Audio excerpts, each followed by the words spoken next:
Hello and welcome to Werewolf the Forsaken, the Bitches of Brewery Park here on Dork Tales. See, got it in two. I'm your storyteller, Kelly, and tonight joining me are 3 or 4 of my players. Why don't we go ahead and introduce ourselves, starting at the bottom, working our way to the top with Brighton. Oh, sorry, with Jen. I answered to Brighton tonight. You do. So I'm Jen. I'm playing Brighton Lee, the Kahalith Stormlord. Hello, Amy. Hello, and I'm Amy, and I'm playing Kate Powers, the Ailadoth Ironmaster. You're a little pink. Let me fix that. Am I? You're a little pink on me. Oh, It's. I think you are normally in the window that Caitlin is in, and Caitlin is always slightly too pale. That could be. Yeah. No, also, you're just my pink. light is pretty purple right now. Like, I can change it to a green. I can shift it green to balance it. Sure, that sounds great. And hello, Christine. Hi, I'm Christine, and I'm playing Megan Butler, the Uratha Ironmaster. Turn it back 2 notches. Huh? Oh, Turn it back. You were doing really well. Yeah. there's that. Yeah. It's one of my green tint ones that helps counterbalance the pinky tones.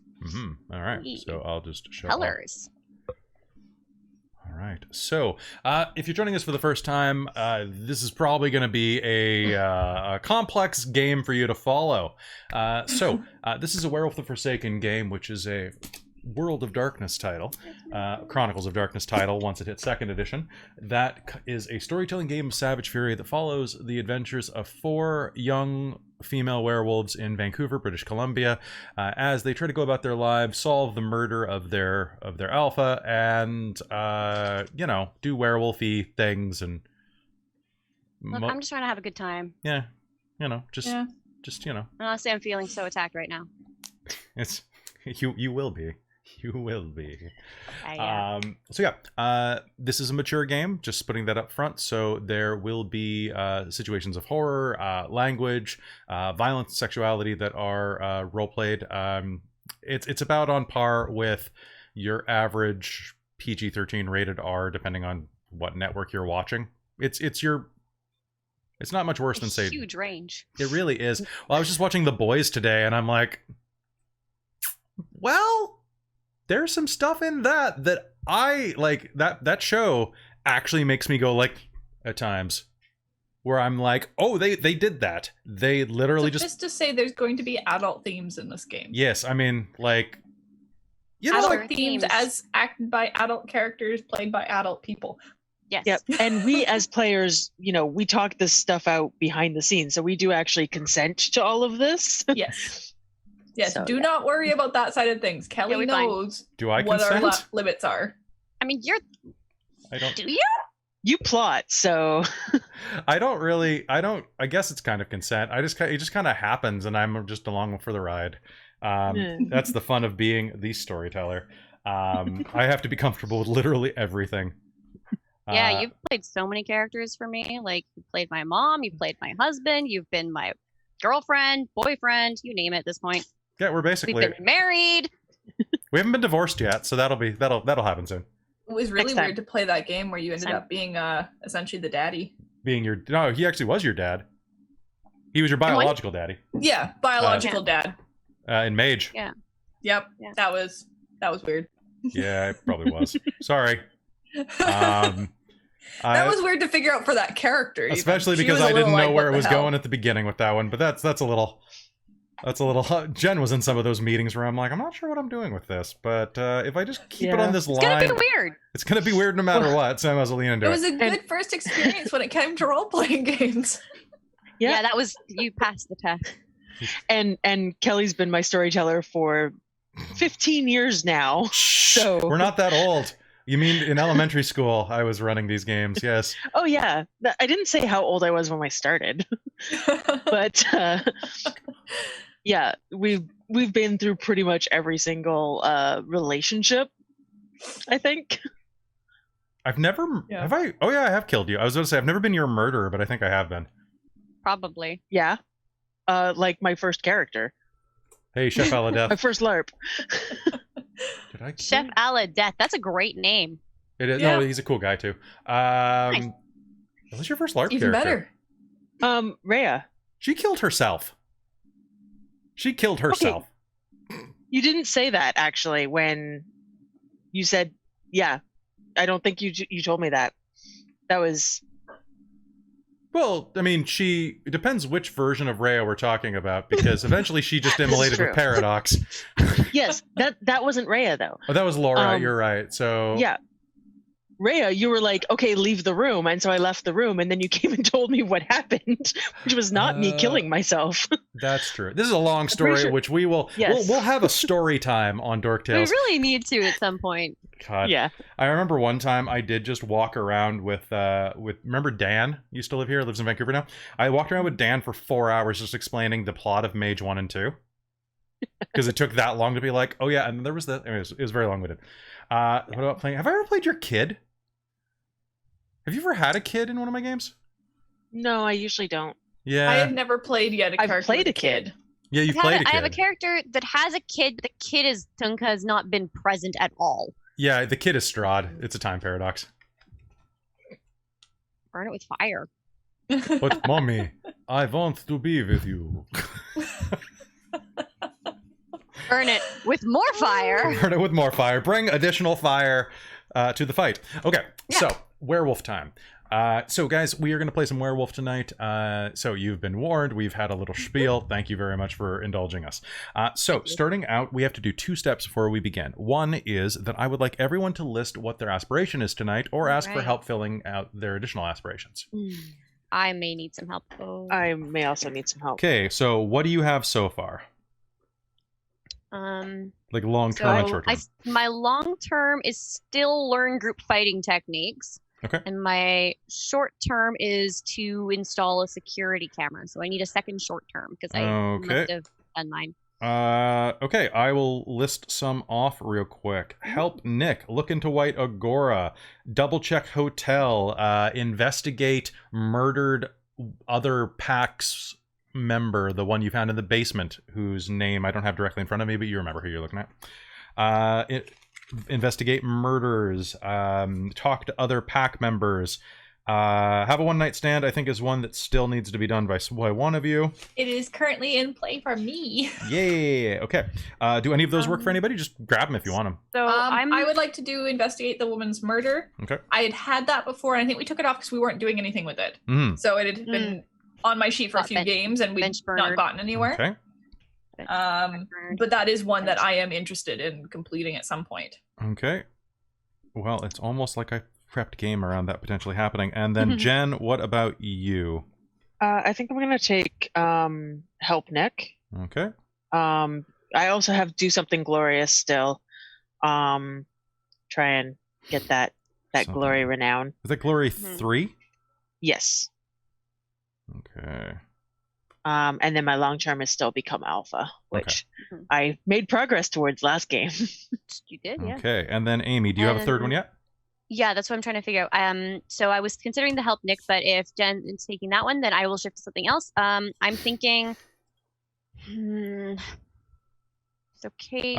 You could investigate the items that you pulled out of his room.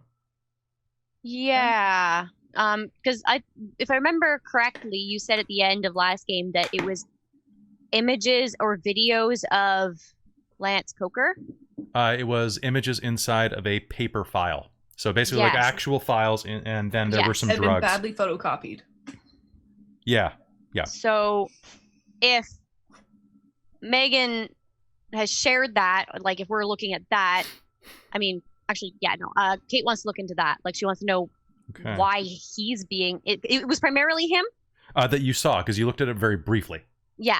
So she wants to look through that and figure out why they're going after him in particular, if it seems to be him in particular. So just examine, investigate the file. Okay. All right. So those sound like good aspirations. So I've written them down for me. Those will be your guides to a game. And then the last thing is right now I have Ember Bowes as Brighton's present. Putting it on the line. I was trying to think what the actual word is, but that's all they have. I have Megan's university best friend forever. And what is yours right now, Kate? I believe I said Nana. You gonna keep that? No. I just wrote it down, but all right, go. What No, else? that's fine. Just keep it. No, I already wrote your name again. So what else? I was gonna say Nick, but he's just been through a rough time. I shouldn't put him back on the line. Yeah, let's not put Nick on the line. He's that's just why I was like, wait, but no. Okay, we'll have your Nana on the line for some reason. Nana's fine. Okay. I don't know how Fine. She's fine. Everything's fine. How are you? Okay. All right. So. Otherwise, question was, what's the in-game date and whose moon is it? So it is the same moon as last time, which is April 8th. So April 8th was, I guess it'll be April 9th now because it's been like basically a morning. Yeah. So it's still Brighton's moon, or yeah, I believe it is. Yeah, because I think we were moving towards Claire's. I think we. But hold on. Since Claire's not here. Yeah, because I think we were going to time skip originally. We originally were. We were, but if without Claire around, waning gibbous. Yeah, waning gibbous. So it is then, according to the April 2020 moon chart I just looked up, it is still Brighton's moon tonight. Okay. Cool. If Claire were here tonight, it might be like on the cusp of full. But you know what? I'm just going to give it to you tonight because you're actually here. Cool. Cool. I'll take another game with my moon. Yeah. I have one more sort of point of order, I suppose. More question about. So we talked about my cunning renown. Yep. I had not yet put the dot into my sheet, but we talked about saying that it was that the sneaking into the last couple buildings would count towards it. Mm-hmm. Should I put it down or should I still hold off on filling that dot until we've had a so if you guys want, we can go through tonight and like we can go get you some renown. That would be nice. Yeah. Like, this is a good day to do it, I guess. I mean that's true. Like Jen can't just phone a loon on her moon night and be like, yo, I need a favor. Bring some renown. But true. Yeah, if we're gonna do it the way we talked about, then I'm fine with that. Yeah, because you didn't really want to be put on the spot to have to tell like a story about it. Exactly. But your character's an artist, so doing like a mural or drawing something is more of a role playing guided role than a lot of things. Yeah. So you should like a graffiti mural in the back of our den, or something like that, like that's on the walls of our den to show our like our I think you should do that. We can have a montage. Oh, so that's what I'm doing. All right. Oh, yeah. I think it'll be a while before I gain more cunning renown because trying to figure out something epic enough for level 4. That's because you always have to one up what you just did. Okay, why is OBS fighting with which reminds me, I do need to go through and work out what I did to get the original 3 from the starting. Yeah, that'll be good. Yeah, I still need to do that. I think I'm going to tie it into like wallflowerness, so I was sort of thing where like work separately to complement the pack and did something cunning to maybe drive them into your arms, or that'd be cool. I haven't come up with it yet, but all right. I mean, and if the cunning is a plan, we can maybe set it up and coordinate it, negotiate, like if it's your primary plan, but we talk through it maybe outside. I mean, you just have to sell it to the loons. Exactly. So literally, and the other fun thing that I just wanted to bring up is that you can also do the graffiti in the spirit world if you really want. So I kind of do, cool. Yeah. I mean, you might as well. Spirit graffiti. Spirit graffiti. Okay. Yeah. So with that, anybody else have any points of order? So so you can go ahead and put that down, but you can't. It will become You know what? Don't put it down until the spirit actually pokes you on the nose and says, "Boop." Okay. You're cunning. So, yeah. So that means that basically by the end of the game, I will have cunning, my second dot of cunning. Yeah. Yeah. Cool. And I believe that also gives you a free facet. It will. So that's something I'll have to figure out at the end of the game what I want. Yeah. You also have a ban, which have you thought at all about what your ban should be? Oh no, we didn't talk about that because we were gonna talk about that. Yeah. Then I ran 6 games this week. Then you did that. So what is a ban that you think your character should have? We don't want it to be too debilitating, but we want to do something that leans a little away from the like being overly pack oriented. I mean, and I remember us saying it was like based on like events or people or circumstances or parts of her personality that would be more standing out more. So, I mean, I'll pitch it to the chat if they've got any suggestions. So, chat, if you're listening right now, here are a few suggestions from, like, these are just suggestions. Use these as kind of like a jumping point. Can't pass the opportunity to goad people into indulging in self-destructive behaviors. Cannot pass the opportunity to further mischief on those who are already indulging in self-destructive behaviors. Oh, this is for like a spirit of drunkenness. Never mind. Must abide by charity, can't handle the sound of laughter. So it's a ban. So this is a prohibition on action, not an actual something that would harm her. So you were dealing with spirits of death, spirits of pain, spirits of isolation, and spirits of silence last night. Yeah. So cannot abide by silence. Sounds like a very Kate thing. You just have to like babble constantly. Yeah, or have white noise on in the background, or when things get too quiet, like, which could make it very difficult to be around Kate if you're trying to be stealthy. So I'm just thinking, okay, go over there and distract them over there. I mean that is sort of like in line with her character too. Is that she's loud? She's the distraction. She's not tanky. She's just she's all bark, no bite. Cool. Or she tries to bite, but she's more bark than bite. So yeah, how does that work for you? Well, I'm thinking... Can't stand it. Any quiet moments work, but particularly awkward quiet moments, those are death rage capable. I was thinking more along, like, wondering if more, like, can't... So, like, can you counter a ban by, like, spending willpower or something? Like, how... Do you know? Generally, no. So countering a ban... absolutely... Okay. So a ban is something that is antithetical to your being. Right? Yeah. So like a spirit of fire can't spend willpower to touch water. Yeah, because one of the things that I'm trying to get Kate to be more balanced and have that sort of stillness from time to time. And well, you get that by getting your harmony back up. Remember, this vanishes as soon as your harmony goes up. Right. So this is something that your spirit nature has inflicted upon you. Yeah. Okay. Yeah. So you just gotta do. Yeah. Okay. Yeah. Can't abide. Can't abide. Silence. And when you're in silence or stillness, how about that? Like, because that could apply to sound and movement too. Like or do you just want the sound? I mean, the sound can be rolled in there too. Yeah. So stillness. Because that. So long as it includes the silence in that, yeah. Yeah, it would definitely include silence because that's a stillness of like the air. The only thing that I would potentially be iffy on that is eventually you do have to sleep. Yeah, but people do fidget and twitch in their sleep too. Like I don't know, I've definitely been sleep. I've can't had avoid people being sleep touched. Before. Can't abide. Or being you touched. Can't sleep without music on or something. Yeah, like if she has like white noise or something. Yeah. And the way that she might need ASMR to fall asleep. Finally, my time has come. Welcome to Dork Tales ASMR. Did you watch that one I sent you with the tiefling though? Like that outfit was so good. I looked at the image. I did not watch it. Oh, you should have watched it. She basically did. She doesn't do any of that stuff, so it was kind of nice. Mostly just chats and like flirts.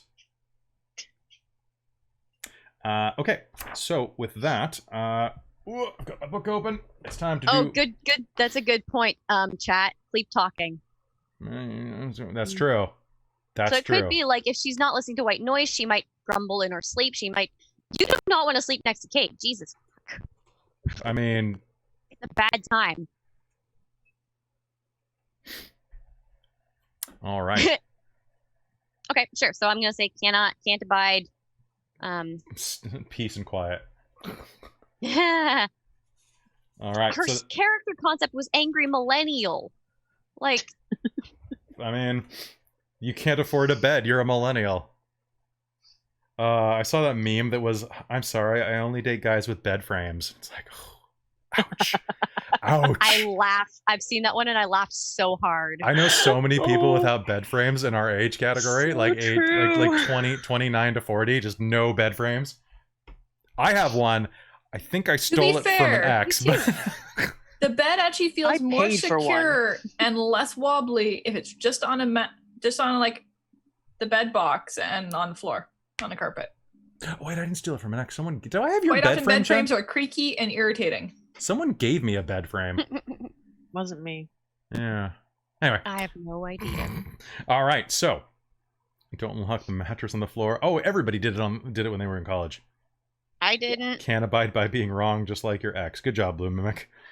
I had one of those like Exes, I know. Like a pallet on the so it was off the floor and then but it didn't have a frame. It was just that was mine in college. I don't think I ever so it was off the floor. Did I ever go over to your place? Oh yeah, that was when you lived by the water. Yeah. That was a cool house. It was. It was nice. Anyway, it's time to do some role playing. Are you all ready? Okay. Okay, so tonight, guys, we're gonna have some fun, and if there are any questions or comments, just bring them up as we go. And let's go ahead and jump to the fiction, which is my fiction document is 28 pages long now. Oh, have we slept? I get a point of willpower back? You haven't slept quite yet, but you will. Okay. So. I will not erase it till then. All right, let's do this. The story is true. There was once a spirit clad in white. She was quiet, distant, and avoided the rest of her ilk. She was lonely, and she liked it that way. She never wanted a name for herself. Names imply a connection. They imply a personal bond, a weight that threatens the isolation that she adored. Over time, others would attach names to her, but by not choosing to acknowledge them, she remained pure. They called her White Agora, the angel of empty places, the ivory ghost, many, many others. Fed on a steady diet of isolation and addiction to flickering screens, she grew and thrived. With each internet connection, she watched the distance between the humans increase. With each work-from-home day or video game release, she grew her power. When she traveled to the city, it had been at the exact right moment. Once a bustling metropolis, it was now more than half empty, with half of the humans of the city huddled in their tiny boxes, hiding from each other, avoiding contact, staying socially distant. It was divine. But in the midst of the most sumptuous buffet of loneliness that she could have asked for, she caught a whiff, a scent, a soul that had known pure, unadulterated solitude, one that had never been attached to anything and whose very being reeked of rejection and isolation. She had to have it. So she scoured the city, using the spirits that followed her as scouts and spies. And she cared not what they did or what happened to them. They were parasites on the silence of her passage alone. And then one day, she found him, a man, his blood defiled by the taint of the wolf god, yet not one of his children, untouched by the bitch goddess Luna. She took him into her embrace, knowing that his owners would threaten her. The taste was worth it. He was worth it, this lonely, lonely man. But even as she reveled in his bleak reclusion, she came to a sudden awful truth. He was not the one she had sought. The smell, the taste, the essence of his loneliness was not what she had craved. It was close, so very close, but wrong. A false trail. And as the wolves burst down her door, she hid herself in twilight and watched them reclaim her prize. No matter. She would simply follow them to her true reward. The story is also true. The pack rescued Nick and brought him to the den where he lay in state, dehydrated, exhausted, and in a daze. They searched his belongings and found a number of strange items. Files, drugs. What had he been working on? And how, if at all, did this connect to everything else that was happening? As the pack settled down to begin investigation and to take a much-deserved rest, to wash the blood from their clothes, Claire's phone buzzed. She looked down at the screen with trepidation and told the other pack members, "It's Gina." She answered and listened for a long minute, and then spoke a few short replies. Mm-hmm. Okay. I'll be right there. She hung up and turned to the rest of you, saying, I have to go. I'll be in touch. She's okay? Or alive, at least? She's alive. I don't know if she... I'll let you know. Okay. Thanks. Good luck. Mm-hmm. And with that, Claire walked out the door to try to reclaim their wayward pack member. Okay, I can put my phone away now. All right. With that, you spend some time in the base. Nick has been put in one of the beds upstairs. What is everybody intending on doing right now? It's fairly late at night. Kate is fidgeting. She's definitely looks twitchy. Can we...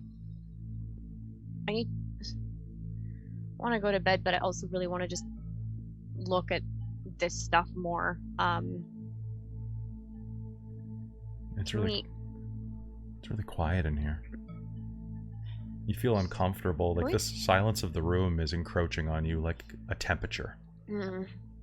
I'm gonna put some music on, I think. 1 second. And she's just gonna go over to the stereo and plug her phone in. Okay. Just shuffling random. This is probably the new... When did that come out? Anyway, just something new and it's not the way new Taylor too Swift. upbeat and boppy. No, I was thinking about the new Lady Gaga album. Like, when did Chromatica come out? That came out in February, if I'm not mistaken. So you're fine. Yeah, because she's definitely just gonna start playing that. No, it released in May 2020. Well, one of the singles came out in April. I'm pretty sure. That's fine. In any case, whatever. It's World of Darkness, Chronicles of Darkness.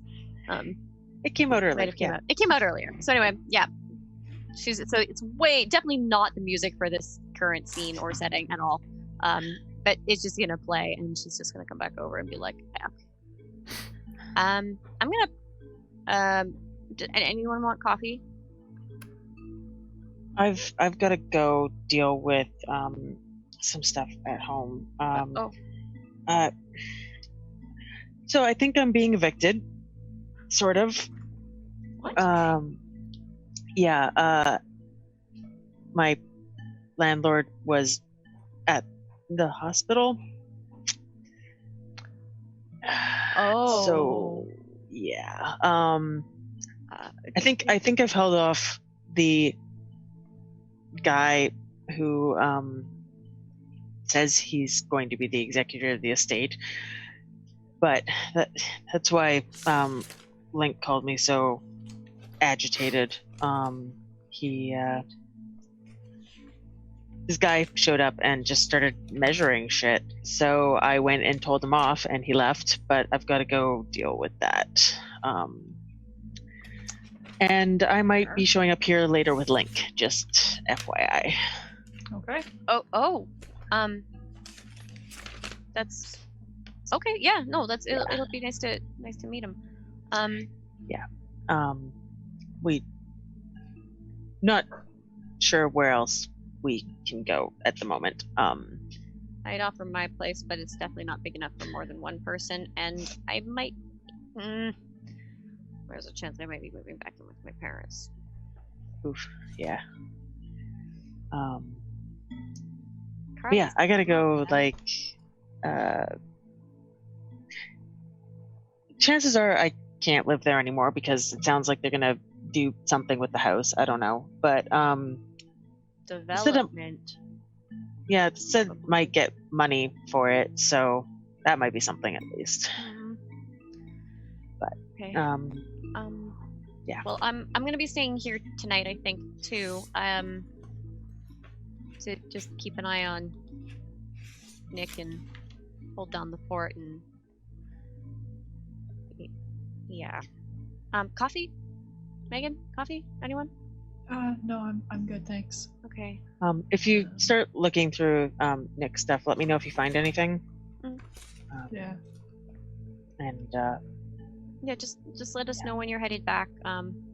How's Link with dogs? he's good with dogs. We also have the cat now.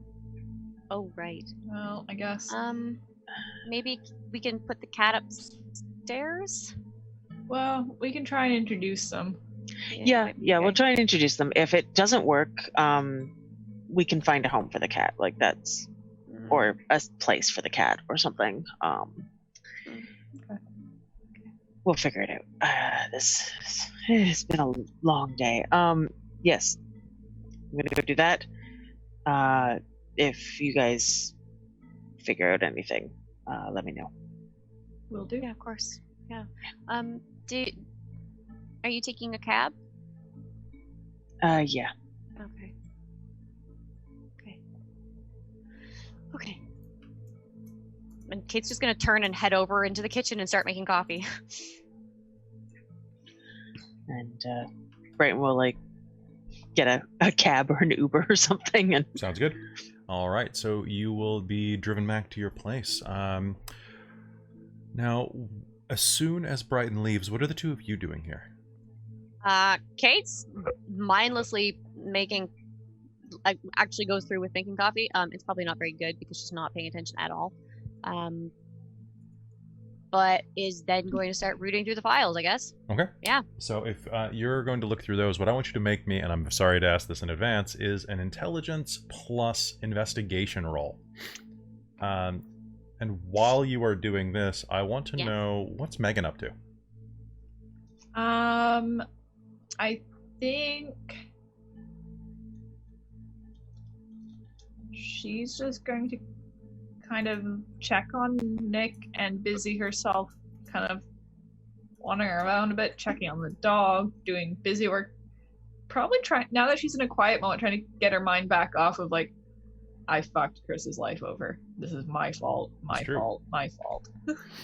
Okay. Because she's pretty damn convinced that she's probably the one who hurt him specifically, and that means that she might have eaten some of him. Because she remembers waking up feeling very full. And that dot has connected, and she's kind of going, falling apart on the inside. Oh no. So, yeah. Well, what I want you to do is make me an intelligence plus. You know what? Given your current situation, make me a composure plus medicine roll. Okie dokie. I'm spending willpower for that investigation roll. Okay, that sounds good. Let me know how many successes you get. So, composure plus medicine. Okay. Does first aid or physiotherapy apply to this? First aid will, yeah. Okay. 2, okay. 2 successes.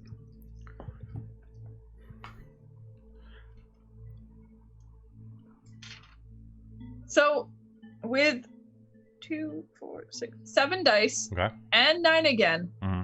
I got 1 success. Oh, welcome to Chronicles of Darkness. So welcome to our world. Welcome to my world. This is not going to last for you tonight, I'm sure. Finally, I failed at a roll, essentially. Not really, but essentially. A fail for you. Yeah. Compared to your my level of fail. Normal. Yeah. You give him a quick once over. He's definitely unconscious. His eyes are flicking around in their sockets like he's in REM. Or REM, sorry, REM, that would be the band. He doesn't appear like he's gonna die. His heart rate is steady. Very dehydrated, so you probably want to get him some like Hydrolyte or Pedialyte or something like that. Or just some salt water or sugar water. And just, start spending the time getting the water into him too. Yeah, just like do the straw dribble. Yeah, like we did some of that at the end of last game, but I'm guessing he probably needs a lot more. Yeah, he definitely does. Probably. Maybe a sponge bath. He's pretty stank. Yeah, I would imagine so after all of that. Mm-hmm. Kate pointed. Oh, there was that thing with Nick where. Right. Kate's probably a little unnerved by that. It just felt really good. It was, yeah. But after the fact, like when she's not in contact anymore, probably wondering what the heck that was. Some like, it doesn't matter. Some guys and girls just smell really good. It feels good to touch them. Yeah. But, yeah. So Megan, you'll do your rounds and check on that. All the while, you can see that on the coffee table, Kate has strewn out these files and is like flipping through them. With a lot of material in them is redacted. So Kate, it's very dense to look through this, and you are having a bugger of a time. What you will figure out is that there's one thing that keeps being repeated a lot, and that's a serial number. It's on every one of the pages, and it is RD-13. Okay.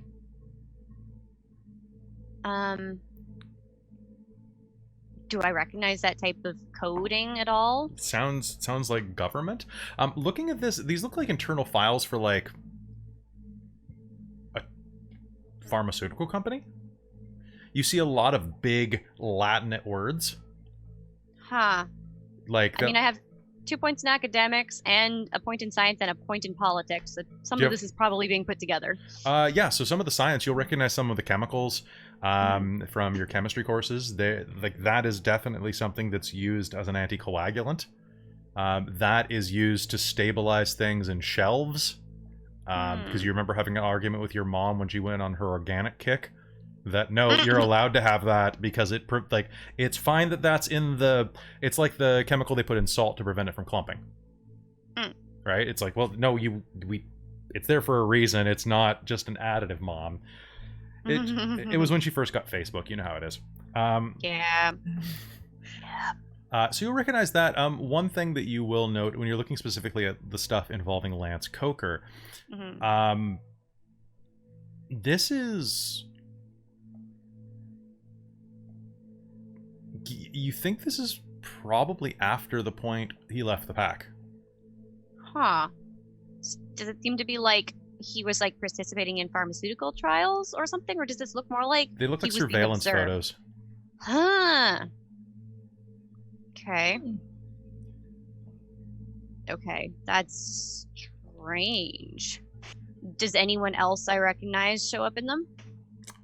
So with two successes, that's what you're going to gather most of, is that it looks like there is a facility that was doing some type of research. Appears like it was in the greater Vancouver area, although any addresses have been redacted. Yeah. There are no photos of anything like that, but you will see there is, aside from the photos of Lance Coker, there is a couple of surveillance logs you'll find. That basically someone was tracking his movements. And you think that he was probably able to give them the slip. Because it ends suddenly, and there's an annotation in pen, photocopied pen. Someone wrote on the original file that says, subject escaped surveillance using transdimensional transportation methods. Seeking a method to counteract this. Oh, yikes. Huh. So whoever it is not able to actually, at that time, able to prevent someone from stepping sideways. Stepping sideways, yeah. Is what she's gonna assume. That seems pretty reasonable. So around this point, as you're looking through there, Megan, you're going to finish doing your rounds and are going to come back and see all of this.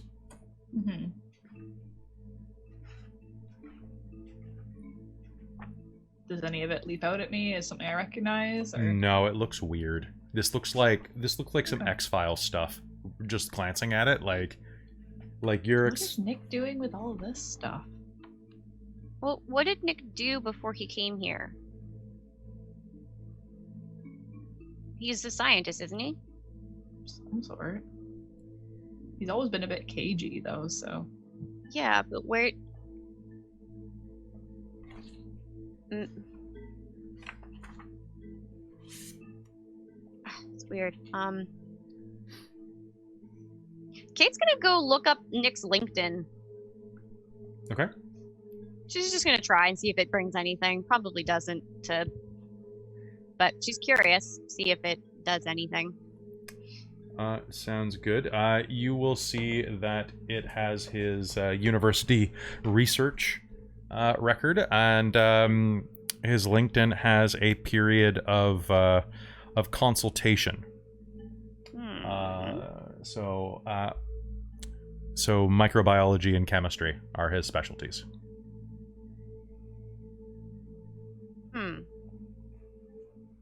Consultation, like it just lists that he was a consultant about something, or okay.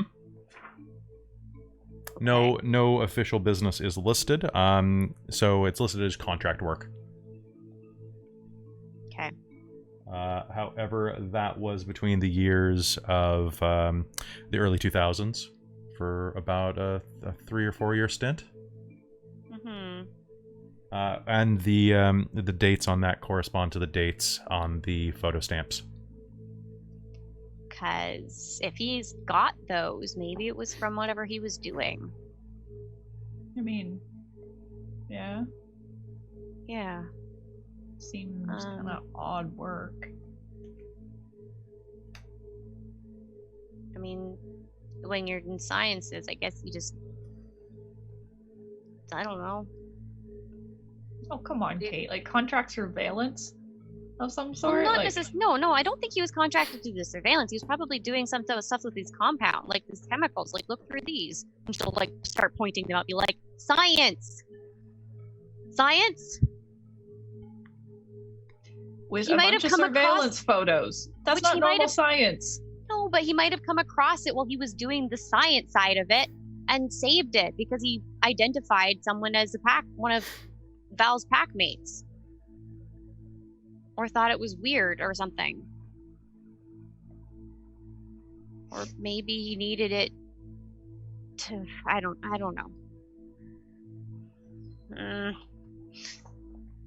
Can Kate take a little bit longer to like look through these and try and puzzle it out some more? Yeah, absolutely. You can do another roll. It'll take you another hour.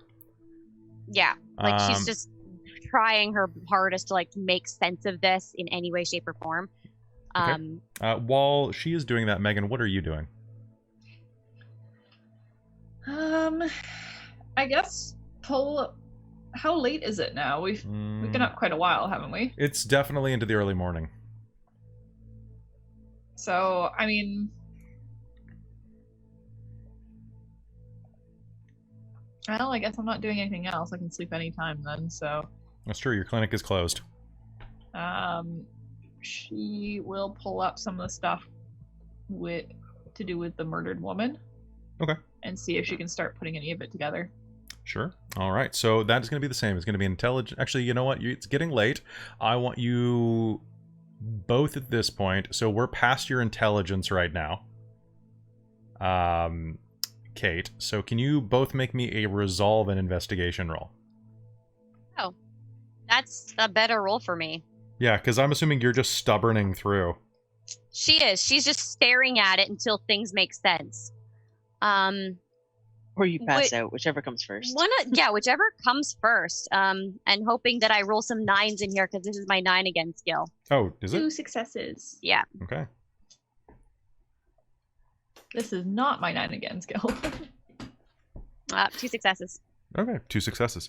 Okay, so Megan, as you were looking through these documents, what are you looking for exactly? So you're looking through, you don't have the videos that Claire was going over. No. But you do have like the files do you have all the files that Brighton grabbed before? I think we kept them at the den. Yeah. We all saw them. Yeah. Okay. Anything Brighton had that wasn't like hers would be at the den because she lives with so many roommates.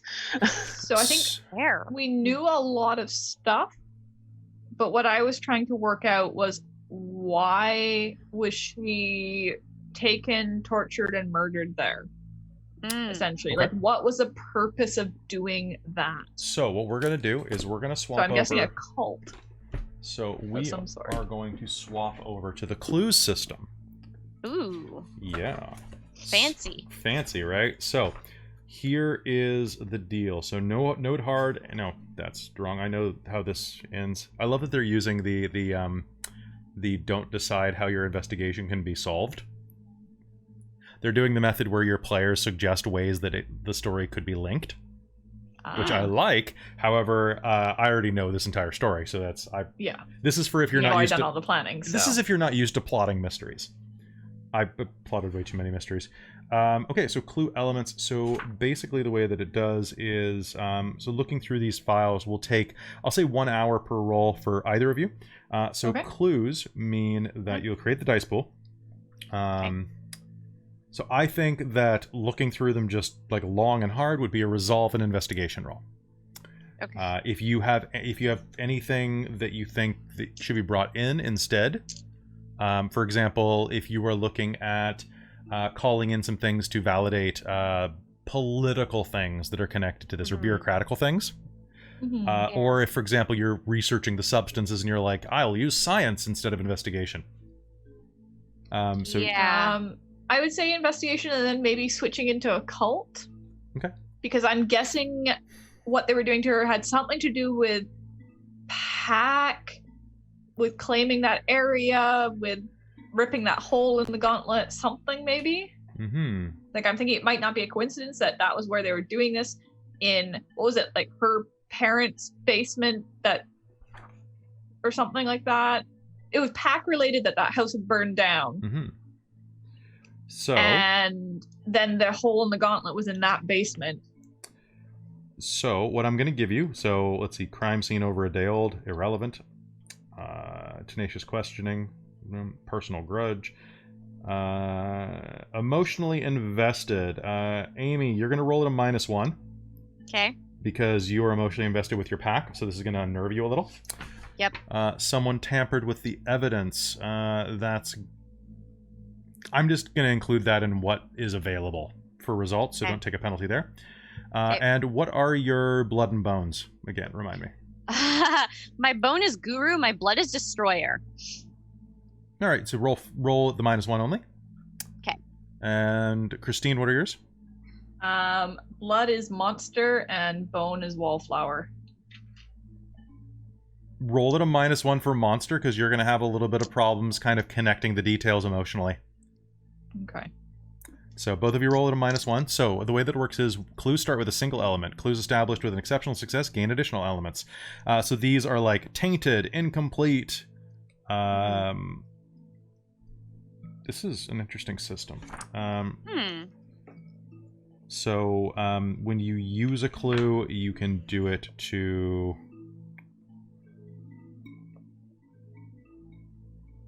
Two successes. Okay. So I did not have many dice on that. I'm trying to decide if I want to continue with investigation for the 9 again feature, or if I want to use like science to figure out what it looks like exactly happening here. Or alternatively, if I'm looking at this RD files, like filing system, who uses that type of system? If there's any ones that stand out, or that maybe, because what did we say her mom does? Her mom does, I'm trying to remember. Mom does, what was that last game? Mom works for an MP, so lots of filing, and probably has looked at like a weird number of documents just like on the counter and been like, oh, what's this? Maybe. You probably did some work as a teenager doing filing. Or just learned a lot about it, because like I know for a fact that since my mom, my personal parents actually have like both of major and lots of info in poli-sci, I just got a whole bunch of political rants when I was a kid. Okay. Well, about political systems. Which do you want to use? So I'm thinking, I'm just trying to figure out what makes more sense. Probably politics. That probably makes more sense here. If there's a way. So what if you were doing that? That would probably help you reorganize it for future investigation.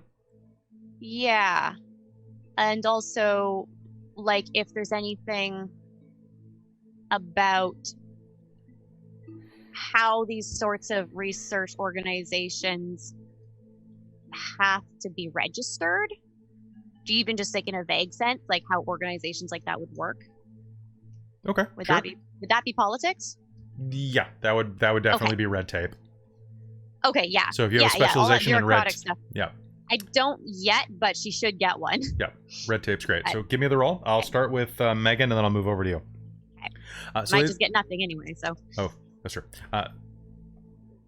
So for the way that this is going to work, the number of successes you got, you're going to have a number of clues, and basically for ease of this, you can ask me questions equal to the number of clues that I will give you like leading answers.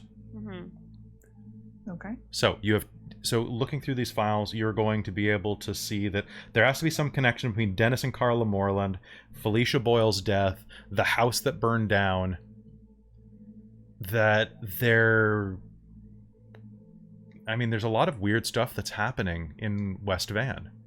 Or in... Mm-hmm. Yeah, West Van. So, what's a question you want to ask? And these can be, how are these things connected? It can't be who's the killer, but it can be like... Okay. Well, I mean, one of them would be, how is this connected? Like, there's got to be some level of connection here. I just don't know what it is. Dennis and Carla Moreland were the parents of the couple. So they were the mother and father of the what is his first name?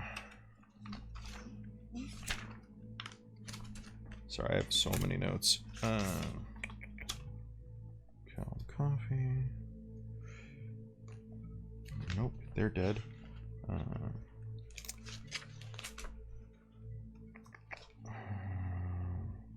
Jesus, I have so many notes. There we go. They were the parents of Thomas Martin Moreland. Okay. Thomas was married to Alicia Moreland, who was an actress. Honestly, actually, on the same show as Chris. Okay. Just so you know, and they had a boy that one of their pack members adopted out shortly after their death.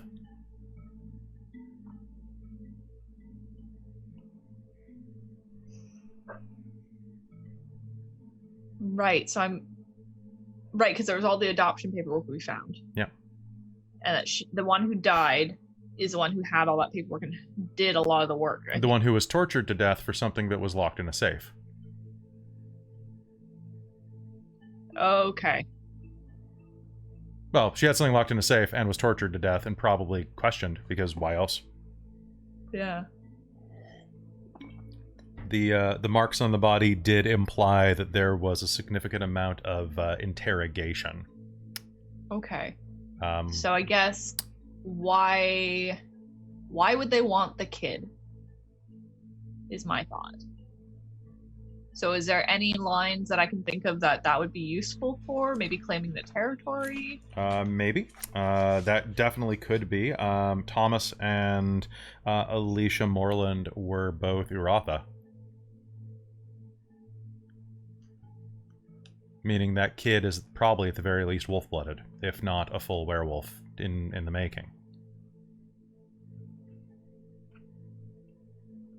And we're pretty sure this was Pure who did this, right? That was the impression we got, wasn't it, at the time? But the more you look at it, are you going to spend your clue? Sure. Okay. The more you're looking at it, unless the Pure are working directly with the Becheloux, it seems like parallel but not intersecting threads. The Pure don't like the Becheloux any more than the Forsaken do. That wouldn't make any sense. They violate the gauntlet. They'd be just as likely to destroy them. Although that would explain how that one guy could pass through the gauntlet so easily, so that's a little confusing. But for some reason, you don't think that it quite sticks. The Becheloux... Can they, turn, a werewolf into a rat host? Nope. Okay, well, not that you know of. Not that you know of. I will put that out there right there, because if that becomes a plot, that'd be great. So I'm trying to think what value they would have in either a wolf-blooded or a werewolf child. Unless the Becheloux were working for something.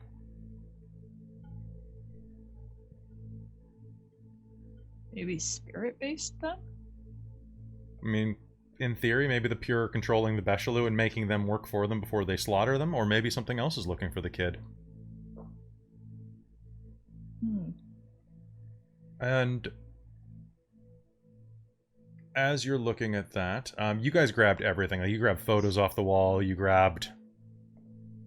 We grabbed a lot of stuff. Cool. Yeah. Anything that seemed relevant.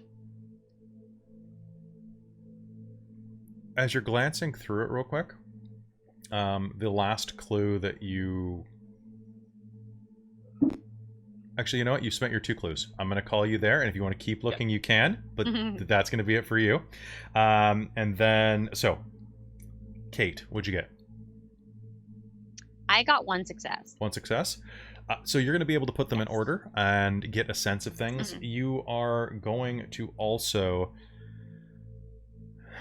be able to, just out of stubbornness, kind of go figure out that, okay, this would have needed to be registered somewhere. It would have needed to be located somewhere in the city. A facility like this would have had to be fairly large.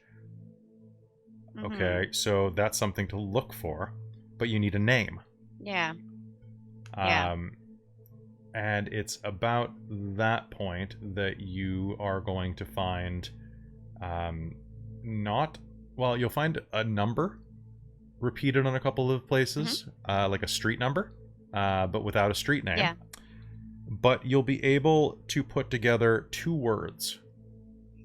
Spire's Foundation.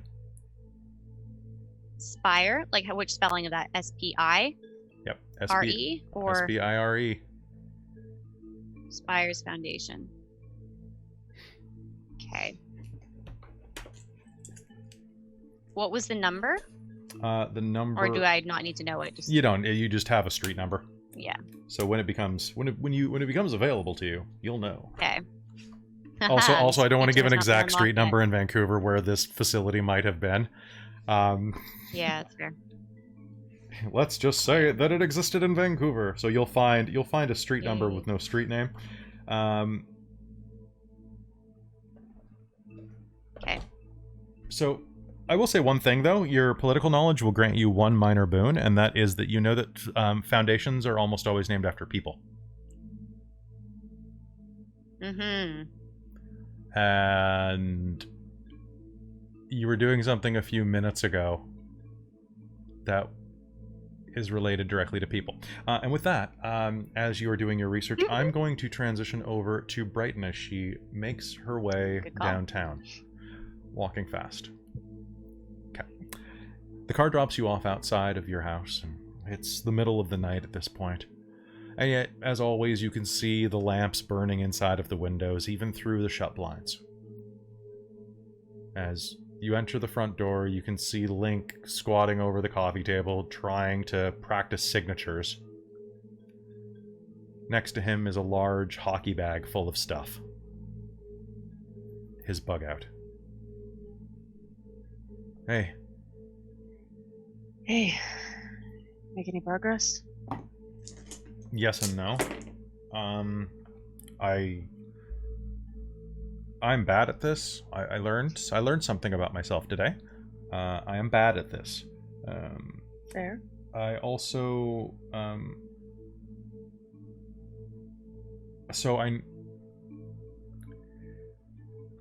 if we need this done, I know someone who can do this.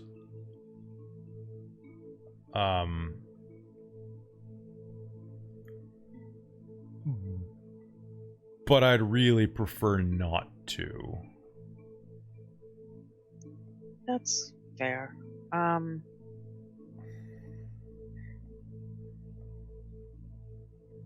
think if... Okay, here's the deal. Okay. We're going to leave, right? Okay. The question was whether or not we were going to leave before or after trying to take some money out of the deal, right? Yeah.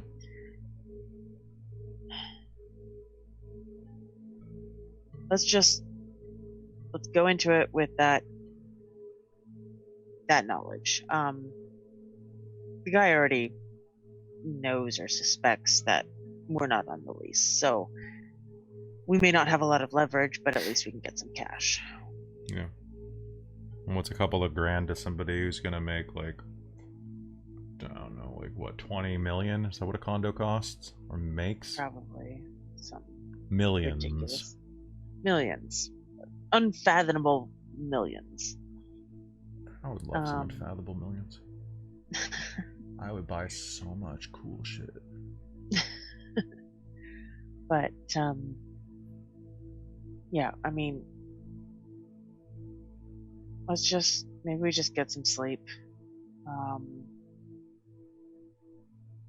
Deal with tomorrow, and try and get some cash. Might see if I can push him a bit if he wants, be like, we'll give you no trouble if you give us like a chunk or whatever. I'll see what he offers first, but I still don't like it. No. Everything about this sucks. Yeah, everything about this really sucks. I mean, at least you have a place with your your people.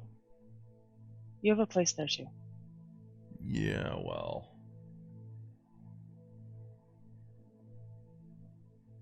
I always picture myself as like more of a vampire or a ghost. Well, point is, you have a place to come to. You don't have to stay there. I like the first part of that sentence way more than the second half. Uh-huh.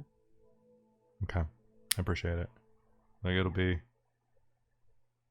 what it'll be. Yeah. I'm good. Are you okay? Got each other. That's the important thing. Right? Yeah. We're in this together. And we're not going back. You've got right? some... Yeah. You got some blood on your ear. Wipe at it. Busy night? Rough night. Save someone important, though. Well, important to us, so. Try saving yourself for a while. I think I'm gonna go roll a fatty and then take a nap. Do you want to split it?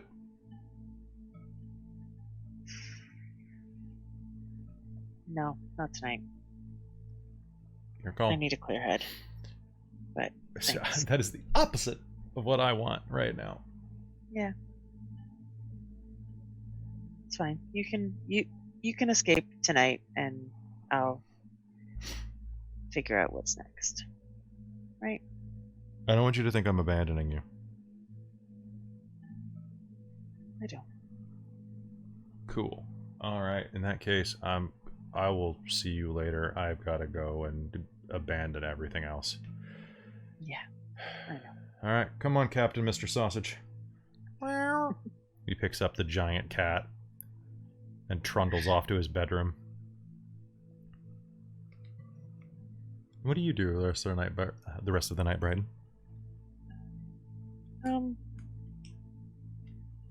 I think I give one last attempt at seeing if I can forge this lease, just to see if it will happen for me. Okay. So you can give me a dexterity plus larceny roll. Ooh. So many dice. Is it? No. Oh, because I was about to say it's probably, if you take extra time and run through it enough, I'll say that's just, you can roll flat. Cool. I was gonna say that I have enough resolve that maybe I do. Oh, hey, 2 successes. 2 successes? Yeah, on 3 dice. It's halfway believable. You're not. Yeah. Yeah. Oh, I was gonna say, I might just hang on to it as like As a backup copy. As a backup copy. Okay. And just, if things go okay with what's his face, I won't need to use it. If things don't, I'll just be like, hey, we could make trouble for you, so you best pay up. And today is April 9th now, so it's still your moon. Yeah. Oh, I wanted to inform you all of one other mechanic that you might not have noticed while reading the book. So when acting against your tribal prey while on the hunt, you gain a +2 bonus when it's your moon. So that's claimed, but those 2 as humans, which is pretty useful.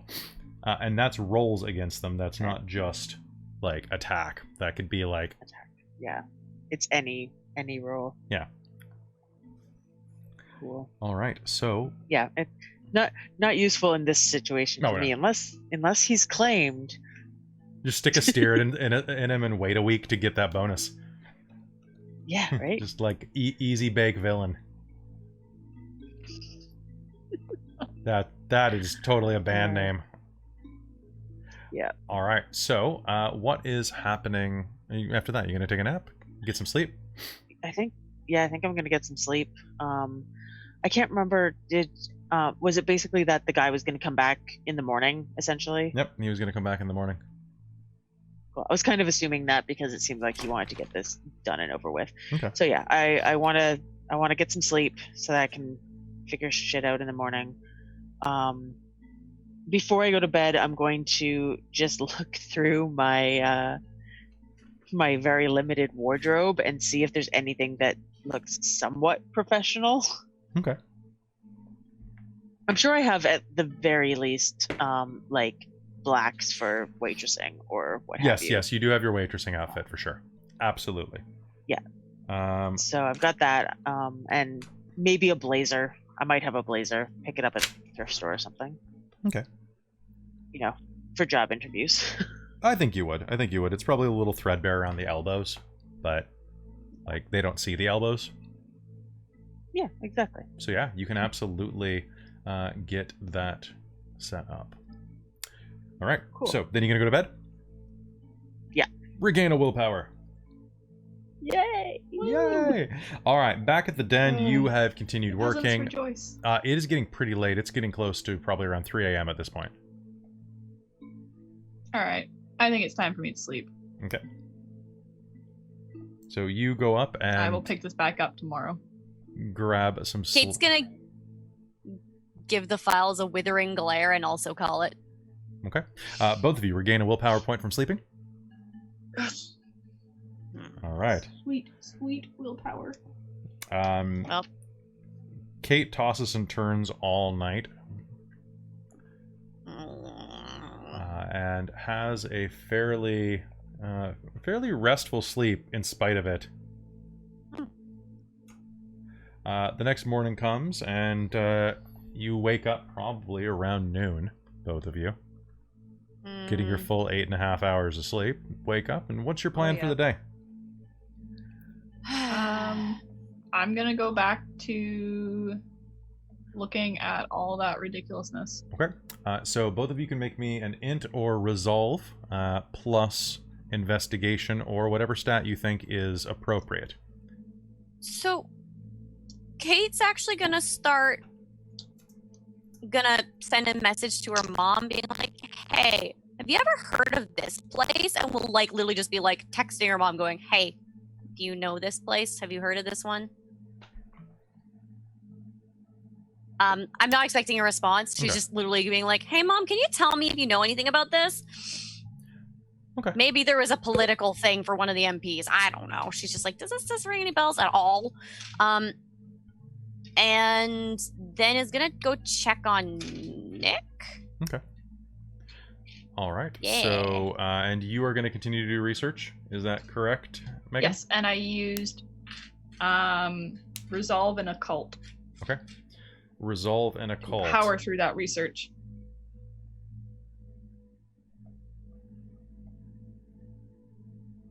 Okay. Out of character. Oh, sorry. You're doing. No, go ahead. Okay, so I'm trying to remember if it was because one of my NPCs is a microbiology student, and I can't remember if it's Carly or if it was Addie. Carly. Carly? Okay, cool. That's better of the two.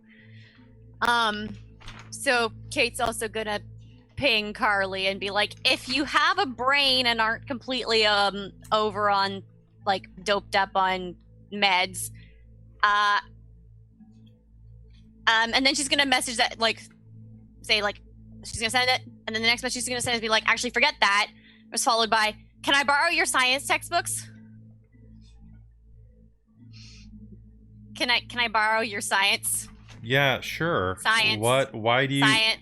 Do you stop typing science? Do you even understand how to read stuff like this? I can read.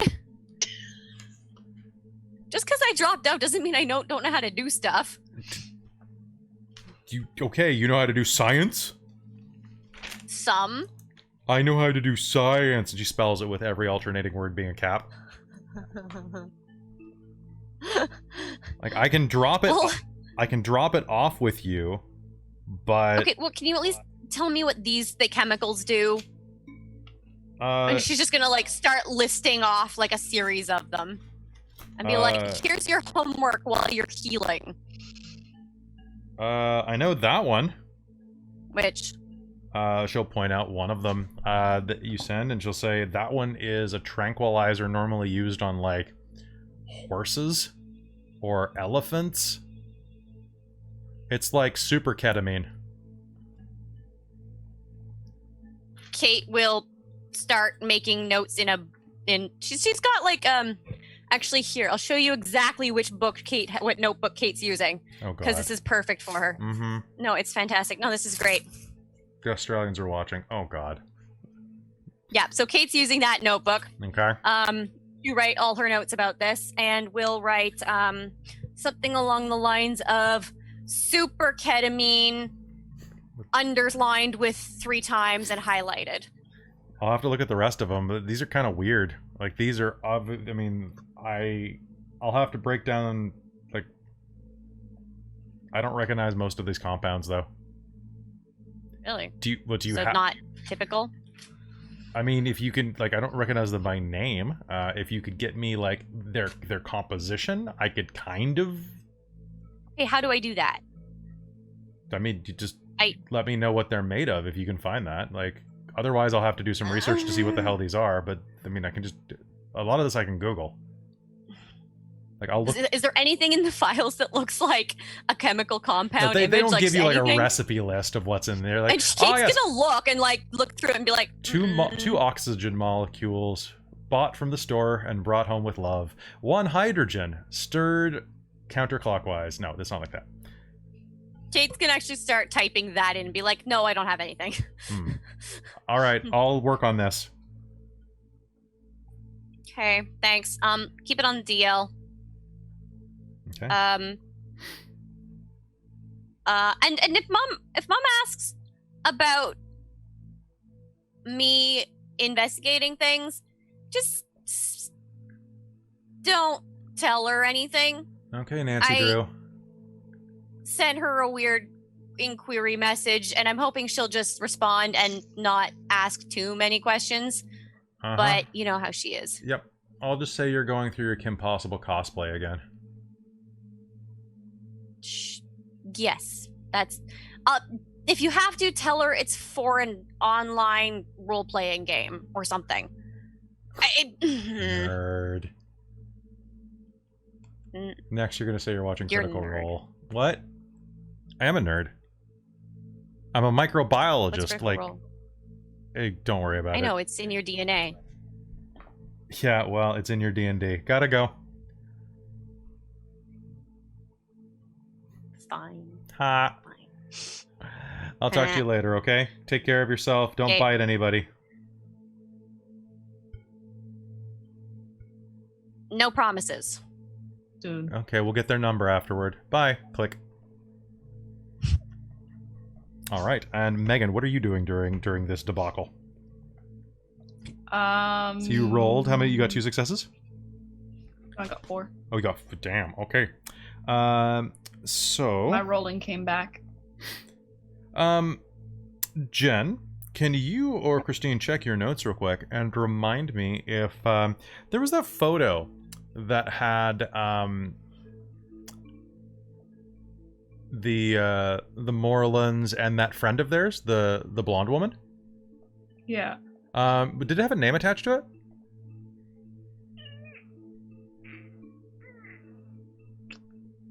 I don't remember now, and I don't think I wrote that down if it did. Okay. I'm not seeing anything in mine. Okay. All right, so as you are glancing at these, I mean, the occult significance of this is kind of weird. Like, you imagine there must be some occult connection. It's pretty threadbare compared to the investigative connection, but go ahead. Use your clues. Ask me some questions. Okay. I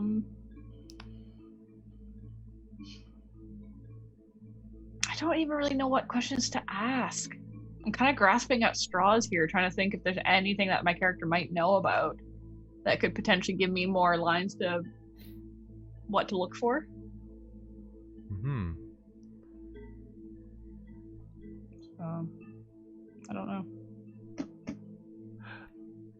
There is one thing that strikes you as kind of strange.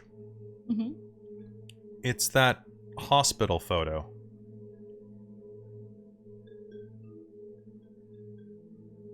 Wasn't it just like essentially like, you know, like the type of like birth announcement sort of thing, essentially? The baby has teeth. Wait, what? It's barely visible in the photo, but the baby has teeth. The baby is slightly parting its lips, and you could swear that it has teeth. So it's older. No, it's still a newborn, but it has a full head of hair, or at least as full as a newborn ever has.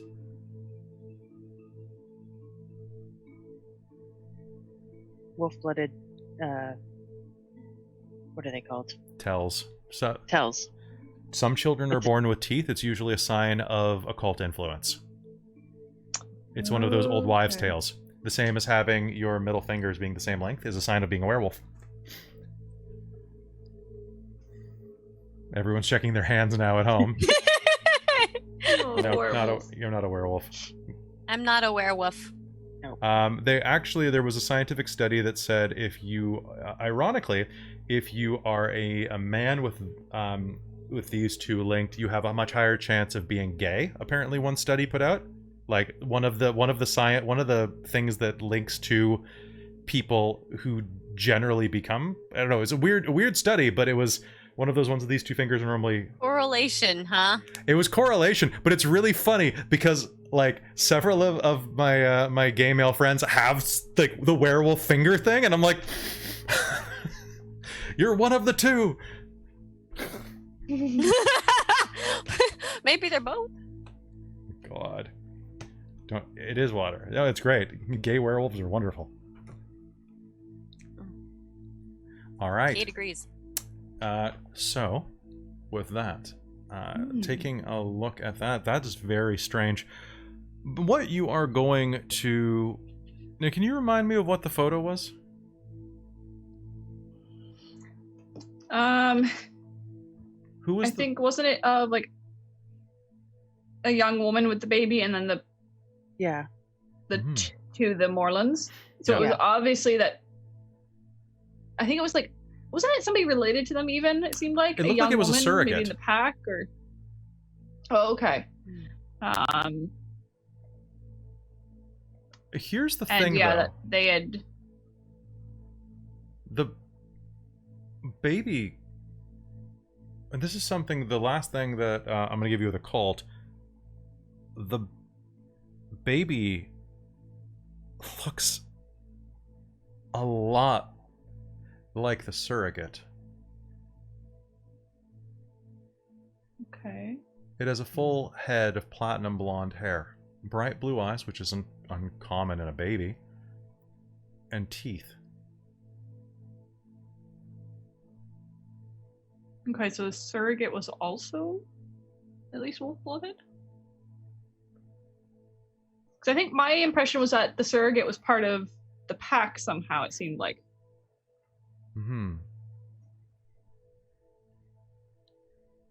You're thinking that it might not have been a surrogate. Or it was just full on. And then it was forgiven, or maybe okay it was maybe it was polyamorous. And it just went that way. Oh yeah, that too. But I think one of the things that I don't know if you remember saying, but I think in the photo, one of the women was very unhappy. Or maybe not very unhappy, but just not as pleased as the other two. And I can't remember which woman it was. Now I can't remember which woman it is either. I think it might have been the wife. I feel like it was. I feel like it was, yeah. So, potentially... Potentially an affair being passed off as a surrogacy? Potentially. That's not necessarily a cult in mind, but that... it's really strange, though. Just, there's something about the woman in the bed in the photo. The mother. That strikes you. There's something wrong about her. She's too perfect. Her fingers are perfect length. The middle two fingers match perfectly. The teeth are perfect. Her eyes are such a bright, icy pale blue that they barely look like anything.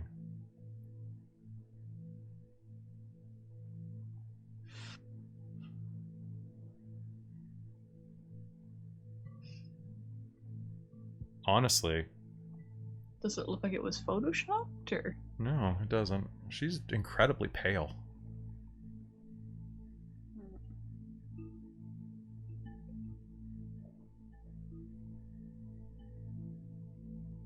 Is she like? Does it strike me that she's some other sort of like? There's something off about her. She's either wolf-blooded or something. Something else. There's something about her. Just looking at this, something off here. I'm gonna have to come back after this episode and take so many notes because I have there's too much info here. It's too much info. I'm sorry. It's the info dump episode. It's the info dump. I'm sorry. I don't even know what to do with this. Like, yeah. It's a lot easier to figure these sorts of things out when you see it and aren't trying to imagine it. It's true. Too, for me. Like, especially. Glancing down, you think you might be able to make one more attempt at the documents that you have in front of you. Okay. But not with a cult. Okay. You might be able. Investigation? Yeah. So you can have two occult tokens, like two occult investigation ones, that if a cult comes back up later, you can cash in. Okay. But you don't have the information to use them right now. Okay. It might be a good idea. I was mainly going that way because I thought it probably had something more to do with the occult side of it, and that's what I was trying to look at particularly. Probably, but right now you just don't have the framework to put it together, so I would lean on the other stuff and maybe see if you can drag your friend in on it. Okay. Kate. Yeah. Did you want int or resolve? Let's go with int. Let's just go hard int. And then, are you dragging any Kate in over the next hour? Yeah, might as well. I was gonna say Kate's probably fidgeting and needs something to do because she's like I've organized these. I can't get anything else from them. All right, I am sure we have a kitchen table. Oh, we sure do. You do. For planning meetings. So I'm gonna swipe like everything off of it, drag the chairs over, plunk stuff down, plunk some food in front of you and in front of me, and go. Okay, we're working this one out. Okay. This has been bugging me for days now. Nope. What the hell is up with this woman? Here's what I found. Here's what I think I see. Help. Okay. So basically, Megan will sit down and just info dump you with everything we just got info dumped with. All right, you spread everything out on the table. Go ahead and give me your rolls. I'm essentially doing the corkboard with the lines of wool and the pins and being like, look at this. And like, where are the index? Hold on. Thing. Let me just. She's gonna grab some index cards and start drawing, like writing on them, and being like, "Okay." I probably pull out sticky flags and start like flagging areas. Yeah, like with color coding. Like, okay, this type of color, these things all kind of seem to go together. Sounds good. So if what are we doing? You roll this under? First, Amy? Investigation or this is gonna be int and investigation. Okay, so Kate's intelligence is dropping because she's awake again. Really funny that when she's tired it's resolve and when she's awake it's int. It's really great. Yeah, I love it's perfect. It's perfect. Because so int and investigation, I have 2 dice. Do it. Nope, nothing. Kate's just fidget. She's like, come on, like what are you expecting to find here? Megan, go ahead and roll.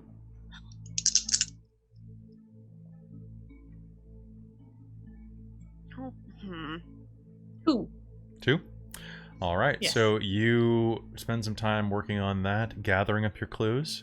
Meanwhile, across the city, sure enough, just a little bit after 11 in the morning, you are woken by the sound of a knock at the front door.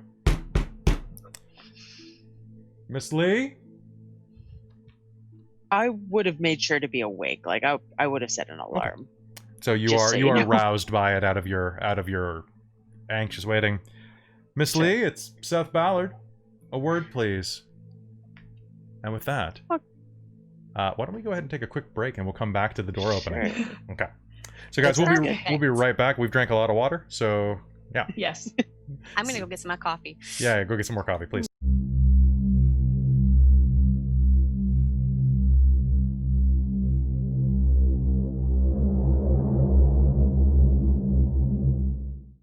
Hello and welcome back to Werewolf the Forsaken, the Bitches of Brewery Park, Season 2, Episode 8. And when we left, Brighton, you received a knock on the door of your basement suite. Miss Lee? It's Seth Ballard. Might I have a word? Well, I had gotten up. I had put on my professional looking clothing and then I waited anxiously around for this, so I will take a breath and go open the door. Seth Ballard standing in front of you, looking just as pardon the expression, but wolfish as he was the night before. The fit, toned body beneath a different color of sharkskin suit.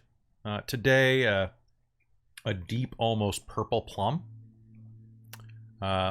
Perfectly matching to his tie pocket square, which of course is the same cornflower blue as his eyes. He's leaning on the doorframe like he owns the place, and depending on the files in his hand, he just might. Good morning. Almost not. Do you have a moment? I do. Would you like to come in? Thank you so much. See what happens when you're polite and ask?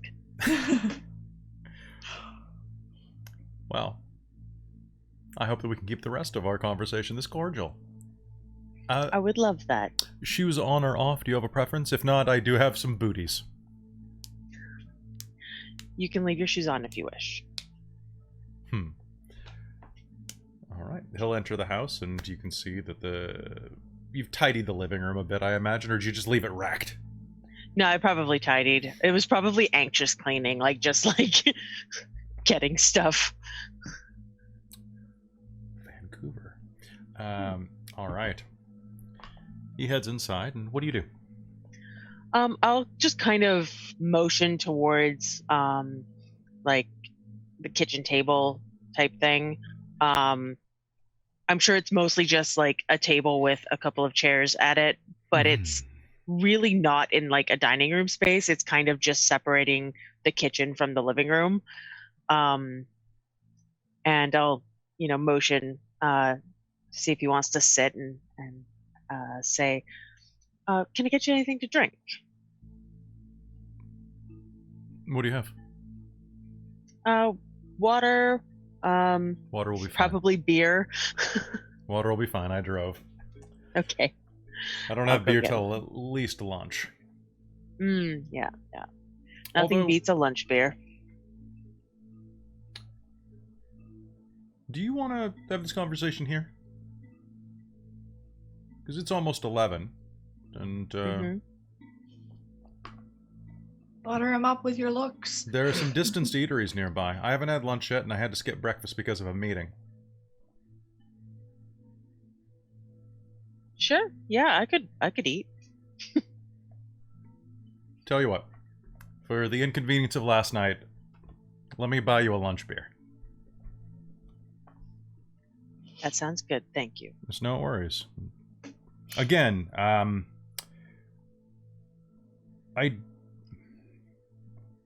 meant no disrespect last night. But let's head out. I will. You meant every word of it, and I think that anybody in your position had a right to be that rude. Although, is it really rude if it's justified? I don't know. I meant to be rude. I meant no disrespect. Well, that's fine. Please. I will walk out with him. So he will walk you over to his, of course, BMW. And he has a thing for blue. This one's a dark navy or whatever, storm cloud blue or whatever they name themselves. And he'll beep it and open the door for you. Thank you. And I'll get in. He'll shut the door for you as well and walk around the side. He'll drive you about 10 blocks. And we'll pull over next to a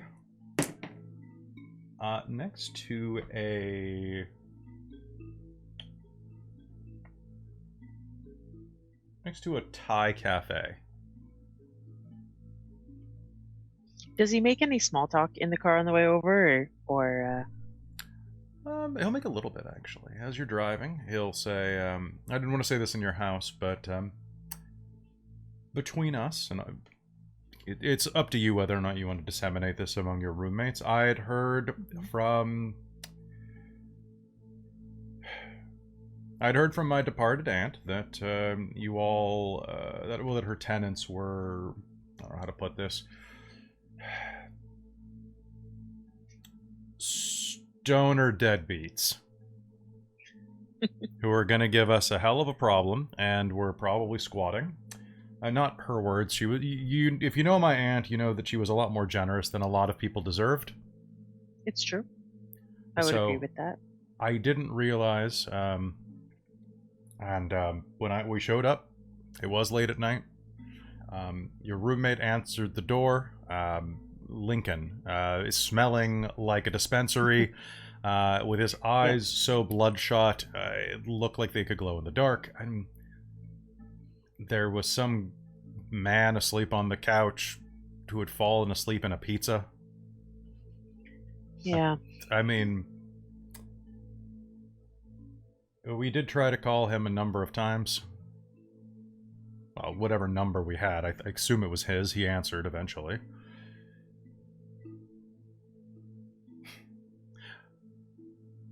I didn't expect that there would be...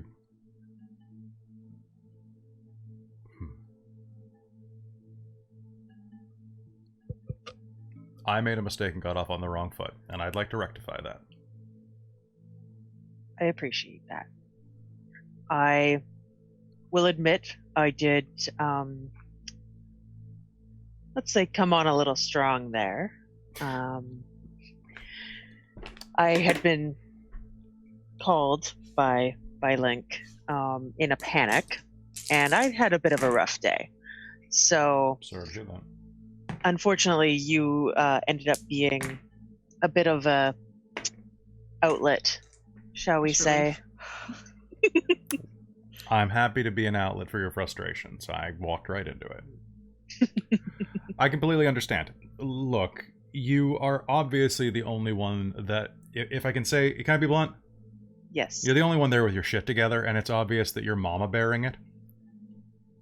And I made the unfortunate mistake of walking in front of you and your stoner cubs. I'm sure they're great people. They remind me of a lot of friends that I had back when I was in high school.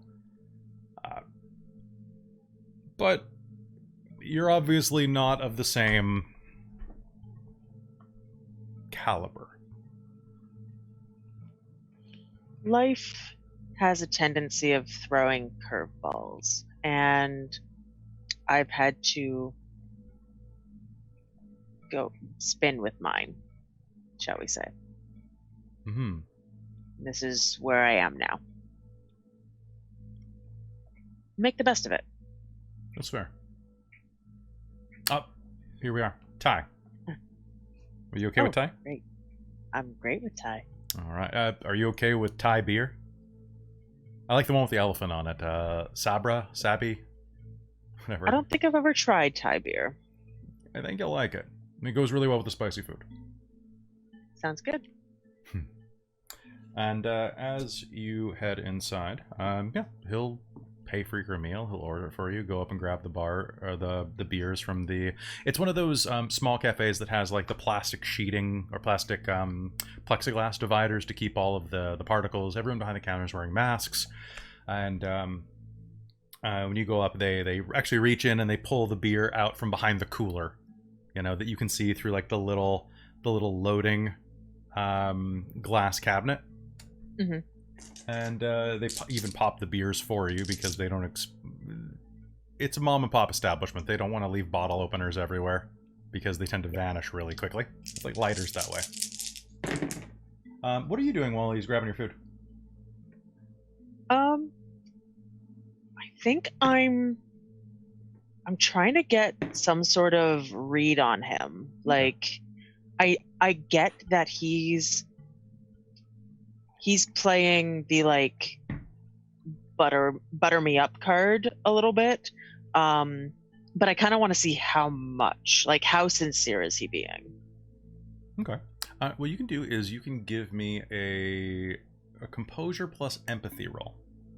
Sure. I'll try to feel your way through. I'm leaning on the resistance roll here because you're kind of, I'm assuming you're caught a little off guard. So you're, a little bit. So you're kind of working off your back foot. So it's normally not an active stat, but I think in this case it applies. Well, there's a 10, so let's reroll that. 2 successes. 2 successes.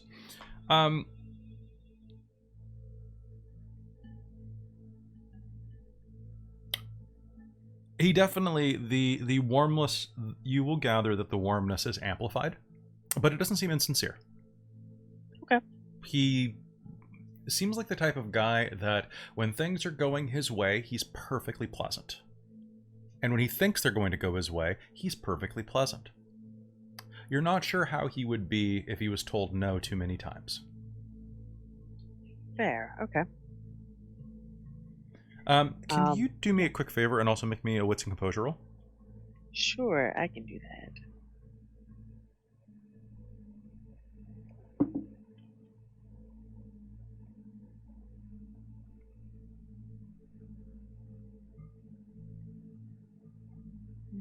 Five successes. Nice. Okay. I got two tens. I got 2 10s in the first roll, plus a success. So, as he comes back to the table, you'll notice that he grabs the beers and turns around, and as he comes back, you notice that he puts his hand in his pocket, puts the beers down on the table. Now, I hope you like it. It's your first time with one of these. How spicy did you get your food? Yeah. We'll see. I always have to tell them, like, make it. I need you to make it hot. Don't treat me like I'm white. Treat me like I'm one of you people. You know? Right. Yeah. Yeah. I know. Anyway, cheers to a Cheers. productive working relationship. As you lift it, you're gonna smell there's something off about the beer. Yeah, I'm gonna do the whole like bring it to my lips and seem to take a drink. It shouldn't have this much of a head. The foam is, as you start to move it, the foam starts to work its way up the bottle before you even tip it. There's something dissolving in there. You can smell it. Oh, good. Christine's face. I know. Well, I'm just gonna put this out here. By the way, we all can hate this guy. Good. Okay. Douchebag central. Yeah. Yes. So, once again, this is a mature game for mature audiences, and also fuck him up. Awesome. So yeah, I'm assuming a lot of experience avoiding drinks while pretending to drink them. So I'm going to pretend to drink and not. Okay. And also, you've never had this beer before, so you also have the easy out of, you know what, not for me, sorry. That's pretty much what I'm gonna do, and just be like, oh yeah, no, that's. Brighton knows beer more than I do, so if this doesn't make sense, then she would say it in a way that makes sense. But I'll be like, oh no, too many, like too hoppy for me. Oh, that's too bad. Yeah. Do you want me to get you something else?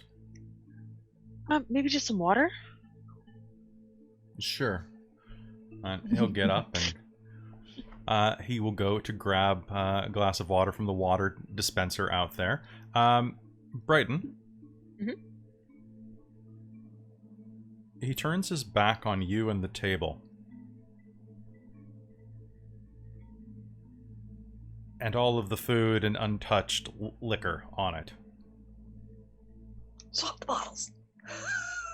Yeah, I'm definitely swapping. Okay. Go ahead and just make me... I want you to see if you can do this smoothly. So, he's not expecting this, so give me a Dex and Stealth or Dex and Larceny at a +1 on this. Oh my god, really? Okay. Okay. I'm just gonna have my coffee. It is the same roll for me. Ooh. Hold on. Gotta reroll 10. Okay. 3 successes. 3 successes. Nice. You will manage to line it up exactly to the sweat stain on the wooden table. Nice. And we'll pull it back, and he'll come back with a glass of water and just set it down on the table for you. You'll probably need it anyway. It's pretty spicy. Yeah, I definitely need it. Well, in that case, he'll pick up his beer, then cheers, and don't tell anybody that I drank this on the job.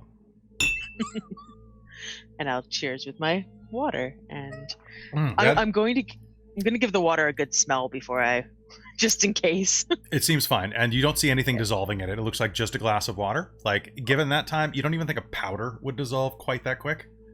Fair. But I mean, still, like, it looks fine. It's got a little bit of like dishwasher like residue around the side, but you've worked in a restaurant long enough to know that it's just glass polish. Yeah. So I just figured my wolf senses would tell me things. It smells like slightly like it smells like detergent and water, so it's perfectly safe to drink. So you take a drink. He takes a drink. That is hoppy. Yeah. So, how do you want to go about this? How can we resolve this quickly and to the betterment of both parties? Are you working right now, Miss Lee? I'm not. I've gotten government assistance, but and hopefully we'll have a job to go back to. Here's hoping. I'm guessing service industry? Yes. It's been a big hit. Or it's taken a big hit. Yeah, it has. I have no intention of making this a difficult transition.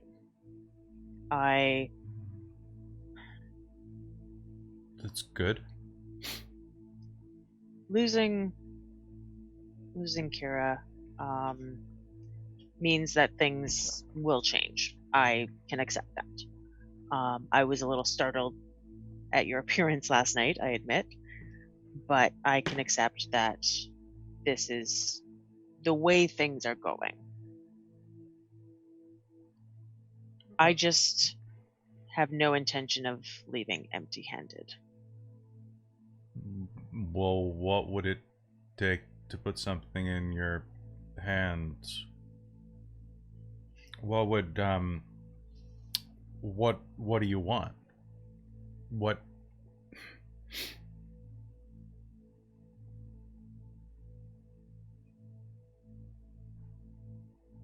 Just gonna watch him for a second. What are you looking for out of this?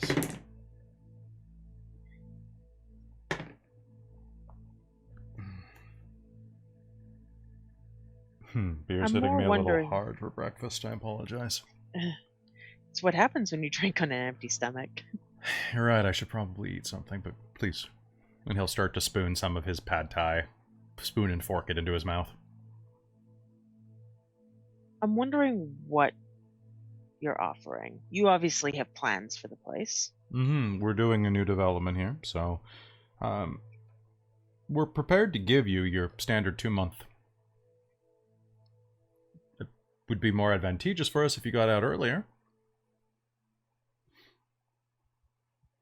I'm willing to negotiate a premium with you based on the amount of time that you give us to zoning and development.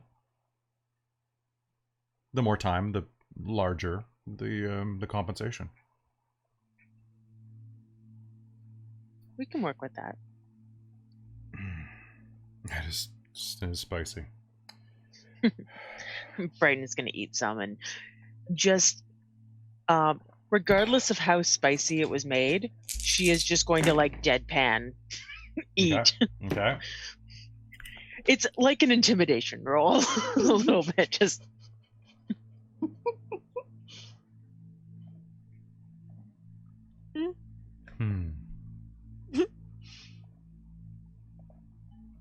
So what can we...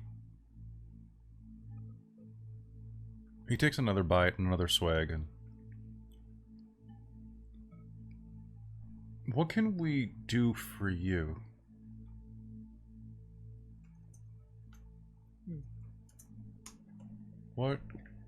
What's...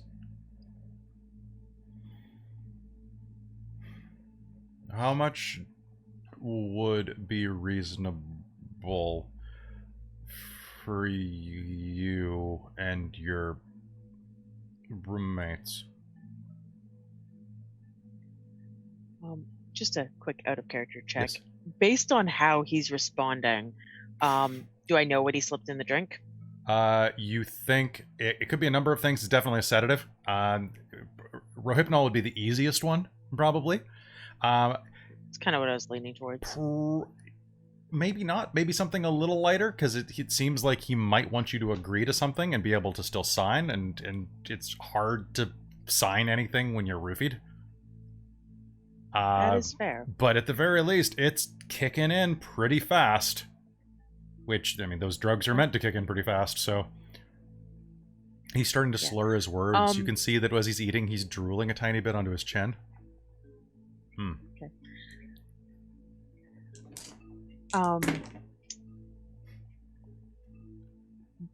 So I'm gonna say that Brighton has a little bit more of the kind of cunning street smarts than I do in particular, plus a knowledge of how much she pays for rent and how much rent is supposed to go and how much she could maybe reasonably bilk out of this guy. Okay. And she's going to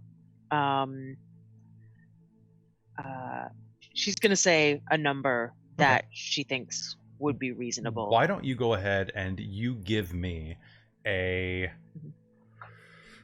manipulation plus persuasion roll. Okay. And I get to add striking looks You to that, will be I able to believe? add striking looks for this, and you can also add a +3 bonus for dealing with someone who is impaired. Excellent.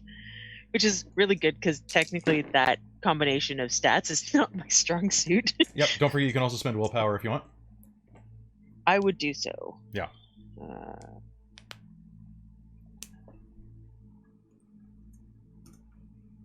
Oh, so many successes. Oh god. Yeah. Well, I had like 9 dice after all that. 2, 3, 4 plus 2 tens. Oh god. 5, 6. 6 successes? Yep. Okay, I got 1 resistance success.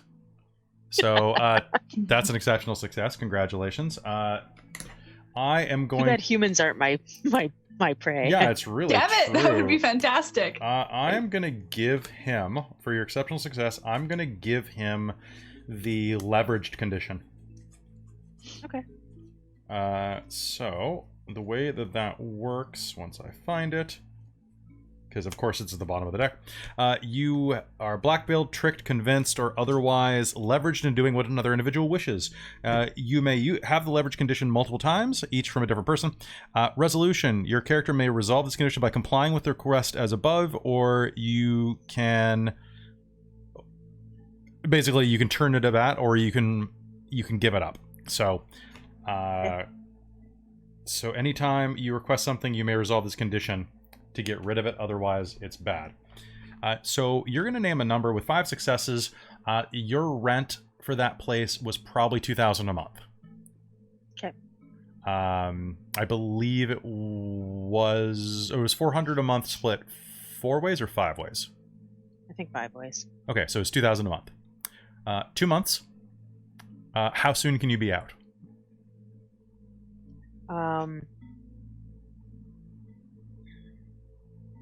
I'm gonna say 2 weeks. Link and I will probably leave sooner, but I don't want to screw the other roommates entirely. So you could probably ask for between 6 and 8 in his current state. Cool. I'll go for the high number, and if he wants to negotiate me down, then that's fine. That's a fairly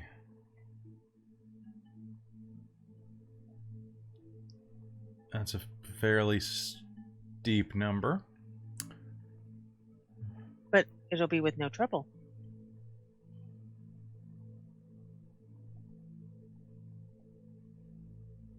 And your development is likely to make you millions. $8,000 seems a pittance at that. As he's talking, he's handling his beer, taking little swigs off of it. And you see that he has a nervous tick when he talks. He fidgets. And by the time that you're this far into your conversation, you've noticed that he's stripped about 1/3 of the label off, working it against his thumb and thumbnail and the condensation. You don't really remember how long he's been doing this. It's been facing him for the most part. But as you're saying this, he sets his beer down and looks across the table at you for a moment, and then his eyes flick down to the beer in front of you.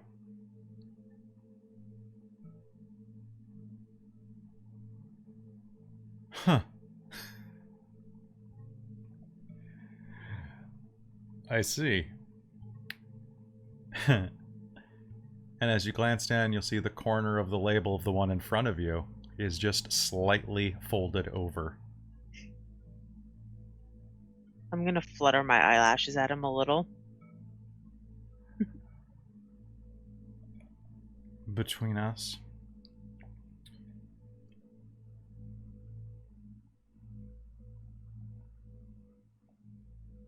I think we can agree on 8,000.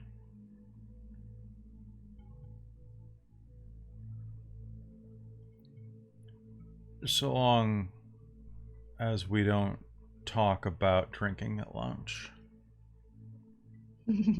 Sounds like a great idea. And I want to assure you, Miss Lee, I would never get a girl intoxicated for purposes of conquest.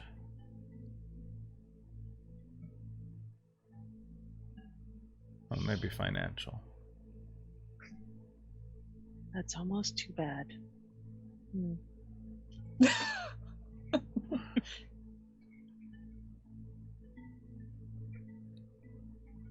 I have a contract in my bag that we can work on right now.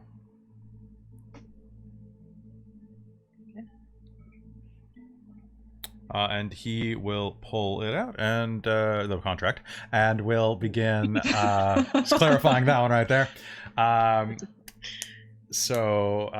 Yeah, he will write up a contract with you saying that your vacation or your vacation date is April 24th. So that's 2 weeks and a day. And in return, you'll be getting compensation as a group of two. What does that work out to? Of $8,000 divided by 5. So $1,600 apiece, I believe. So you'll be at 4 months' rent for the inconvenience. Yeah. 1,600. Nice math.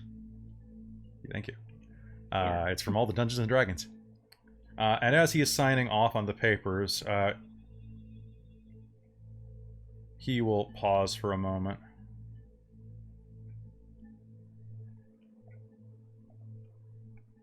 Presently, you're the only one who knows about this deal. Mm-hmm. If you'd like, we can draw up a second draft contract for you to present to your roommates with a different total.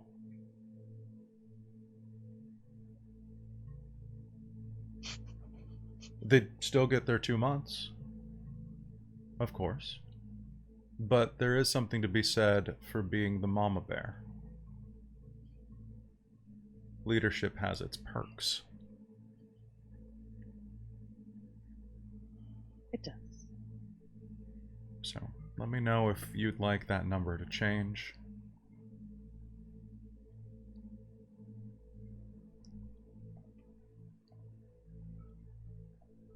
Draw it up.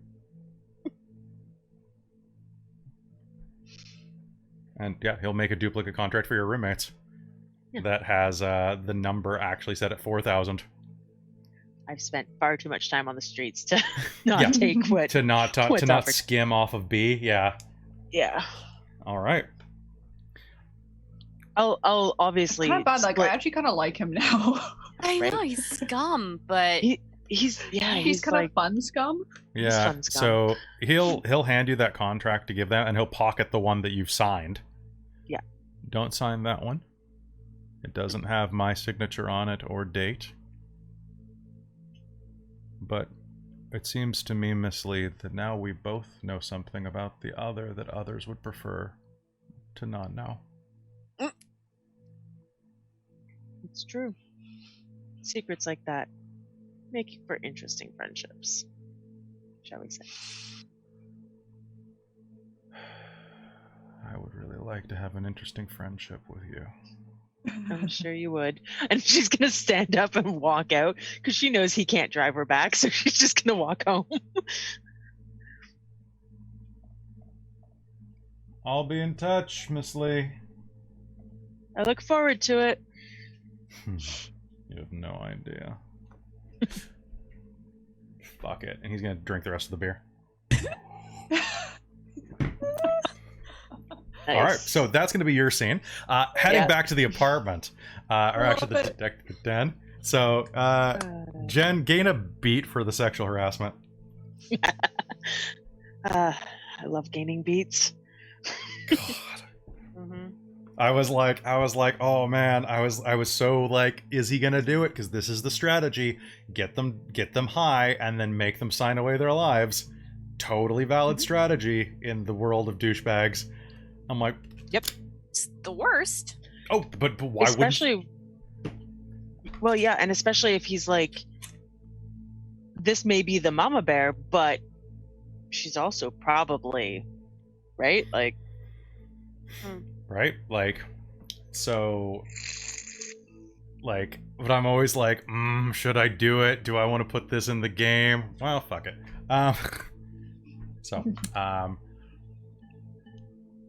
That would be an interesting pursuit for you, though. So we'll see how that goes. So as you back at the den, a couple of hours later, you have been pouring through the research. Megan, how many successes did you get on your investigation roll?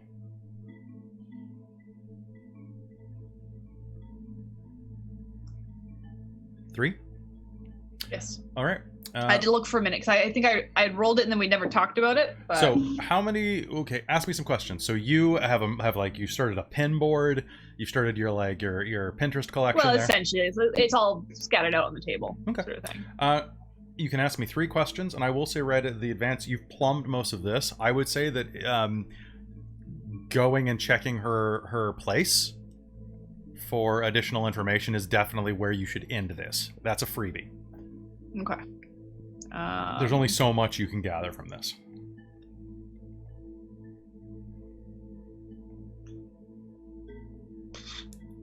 The whole while, Kate's like, what about this? What about this? I think eventually Kate's gonna like just start organizing it and be like, I can't make heads or tails of this here. Let me just file this somehow.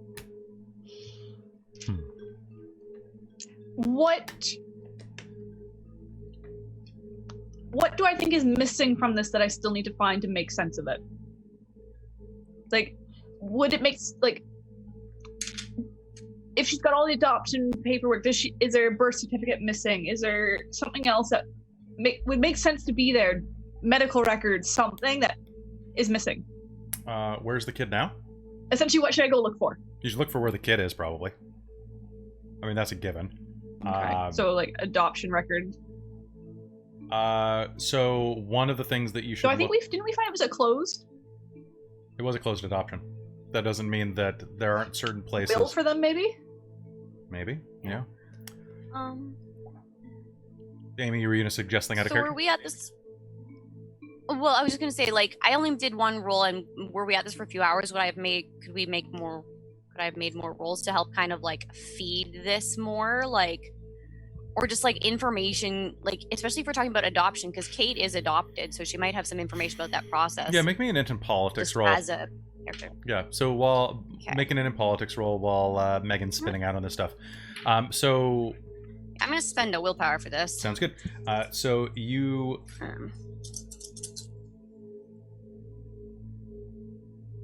So one of the things that was in the safe was a USB stick. So looking through that, you will be able to find a little more information. You can find that there is some adoption paperwork. It is closed, but we're pretty sure we know who adopted those people, right? It was the Morelands. The Morelands, like the baby went away from the Morelands, yes. I thought it went to the Morelands from the surrogate, essentially. The surrogate was not listed on the birth certificate at all. That was one of the things that Jen found out. Okay. Okay. So here I'm just going to outline a couple things real quick. As you're looking down, you're also going to see that the birthing photo, or the post-birth photo, it's medical, but it's not a hospital. That looks like a home birth, maybe? Home birth or a midwife, maybe? Yeah. So that's something. So there's no medical records. There's also the surrogate's name is not on any documentation or anything. And as you are pouring through the files, you got 3 successes on politics. I got 3 successes. So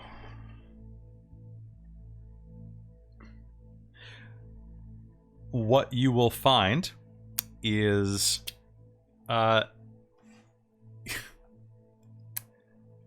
when you were growing up, you did some help in your mom's office. Well, at least you mostly just played around.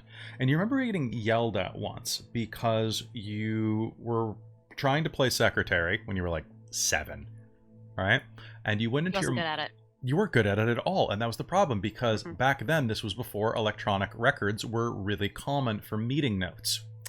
And what you did was you jumbled a bunch of appointment minutes that were being taken, basically like appointment schedules for the day. And that was really frustrating, and your mom told you off because it's important for people to keep records of their appointments, who they met with, and when. If this is a closed adoption that was arranged by the social worker privately, there may be something in her meeting or in her calendar notes inside of the USB drive. She might not have who it went to, but she might have a meeting. Who she met with, or a location, or especially near, or initials even. Yeah. So you can feed that information to Christine or to Megan, and then Megan can use that. Yeah, absolutely. Okay. So, Megan.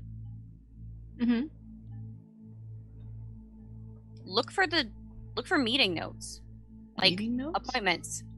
Yeah. Oh, like patient notes. Kind of. I mean, if it's closed, there's not going to be any documentation, but they may have a calendar of who they were meeting with around the time. Okay. So probably not listing names, but they might have initials, or they might have a location or a time or anything. No, that makes sense. Possibly, since it wouldn't be the person doing the adopting, maybe the midwife, if they were there on the scene. They might have just given the actual midwife, in which case if we can track down, because if we can find the midwife, that might help too. Because sometimes in these cases, they'll like hand the baby off immediately. Like they'll have a photo, and then like, I'm actually surprised there's a photo. The adoption was done post-mortem. The parents died. Okay. According to the timeline. Oh, okay. So this was a post-mortem adoption, and it did not go to another thing. It didn't go to the grandparents. Yeah. And that's unusual, and Kate's gonna be like, that's kind of unusual too, because if it's unless there's a reason not to, why wouldn't it just go to the rest of the family? Yeah. Like Did they not know about it? Do you flip through the calendar files? Yes. It takes you no time at all to pinpoint one repeated name. 3 meetings, and 1 meeting the day of the adoption itself. Jerry and Ann Unger.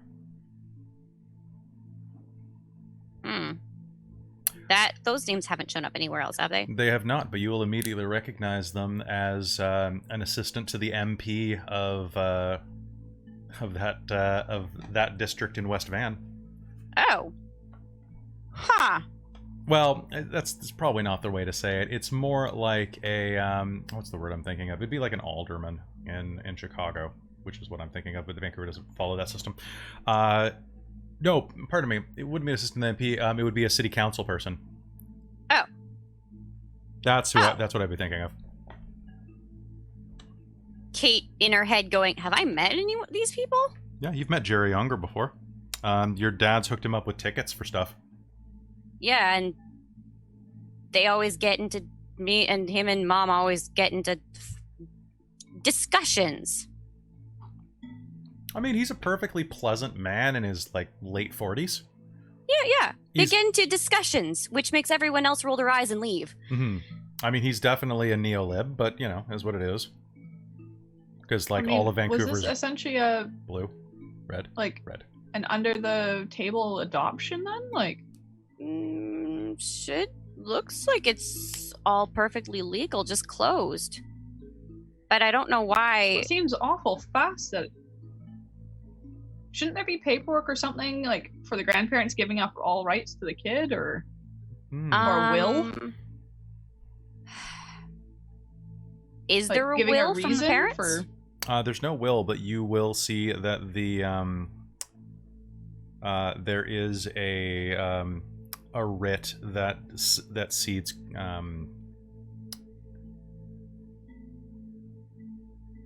what's the term? Custody. However, glancing at it, it looks like it. The signatures look kind of weird. Like they don't. They look like it might have been. It looks like it might be falsified. Oh, that's interesting. One other thing. As you're sitting there connecting these dots, you have this strange memory of dealing with Jerry Unger. And it was the last time that you saw him was at something your parents dragged you out to. Your dad dragged you out to because he was trying to get a promotion and trying to basically set the council up with a bunch of Canucks tickets. And try to, basically just increase the political pull of the Canucks and get some additional, just do some extra work there, right? Yeah. And that was, when you think about arguments with him, it was in West Van, it was at a golf course, of all things. They were having an outdoor soiree, and you had a pitched argument with Jerry Unger about the need for homeless help, probably. I think that was probably the issue at the time, because it's Vancouver. Right in front of a caddy shack. That caught on fire. What was it? Was it that one? Because wasn't it one of those that... Yeah, recently, if you bring that up at all, you remember recently there was someone started a fire and burned down a caddy shack at the West Van Golf Club. In fact, they tried. It looks like someone or it caught fire on its own, maybe, as well as part of the golf course's main, what's the word? I guess just club. The clubhouse had a fire in it as well.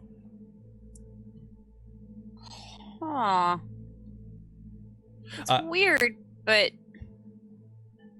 Yeah, it is kind of weird. At this point, you think you probably need a little bit more investigation on this. Brighton, you are going to probably walk in the door about this point, having secured tons of money. So I have another question. Does Kate remember... How old would this kid be now? Given the timeline, I think he is about 4. Okay.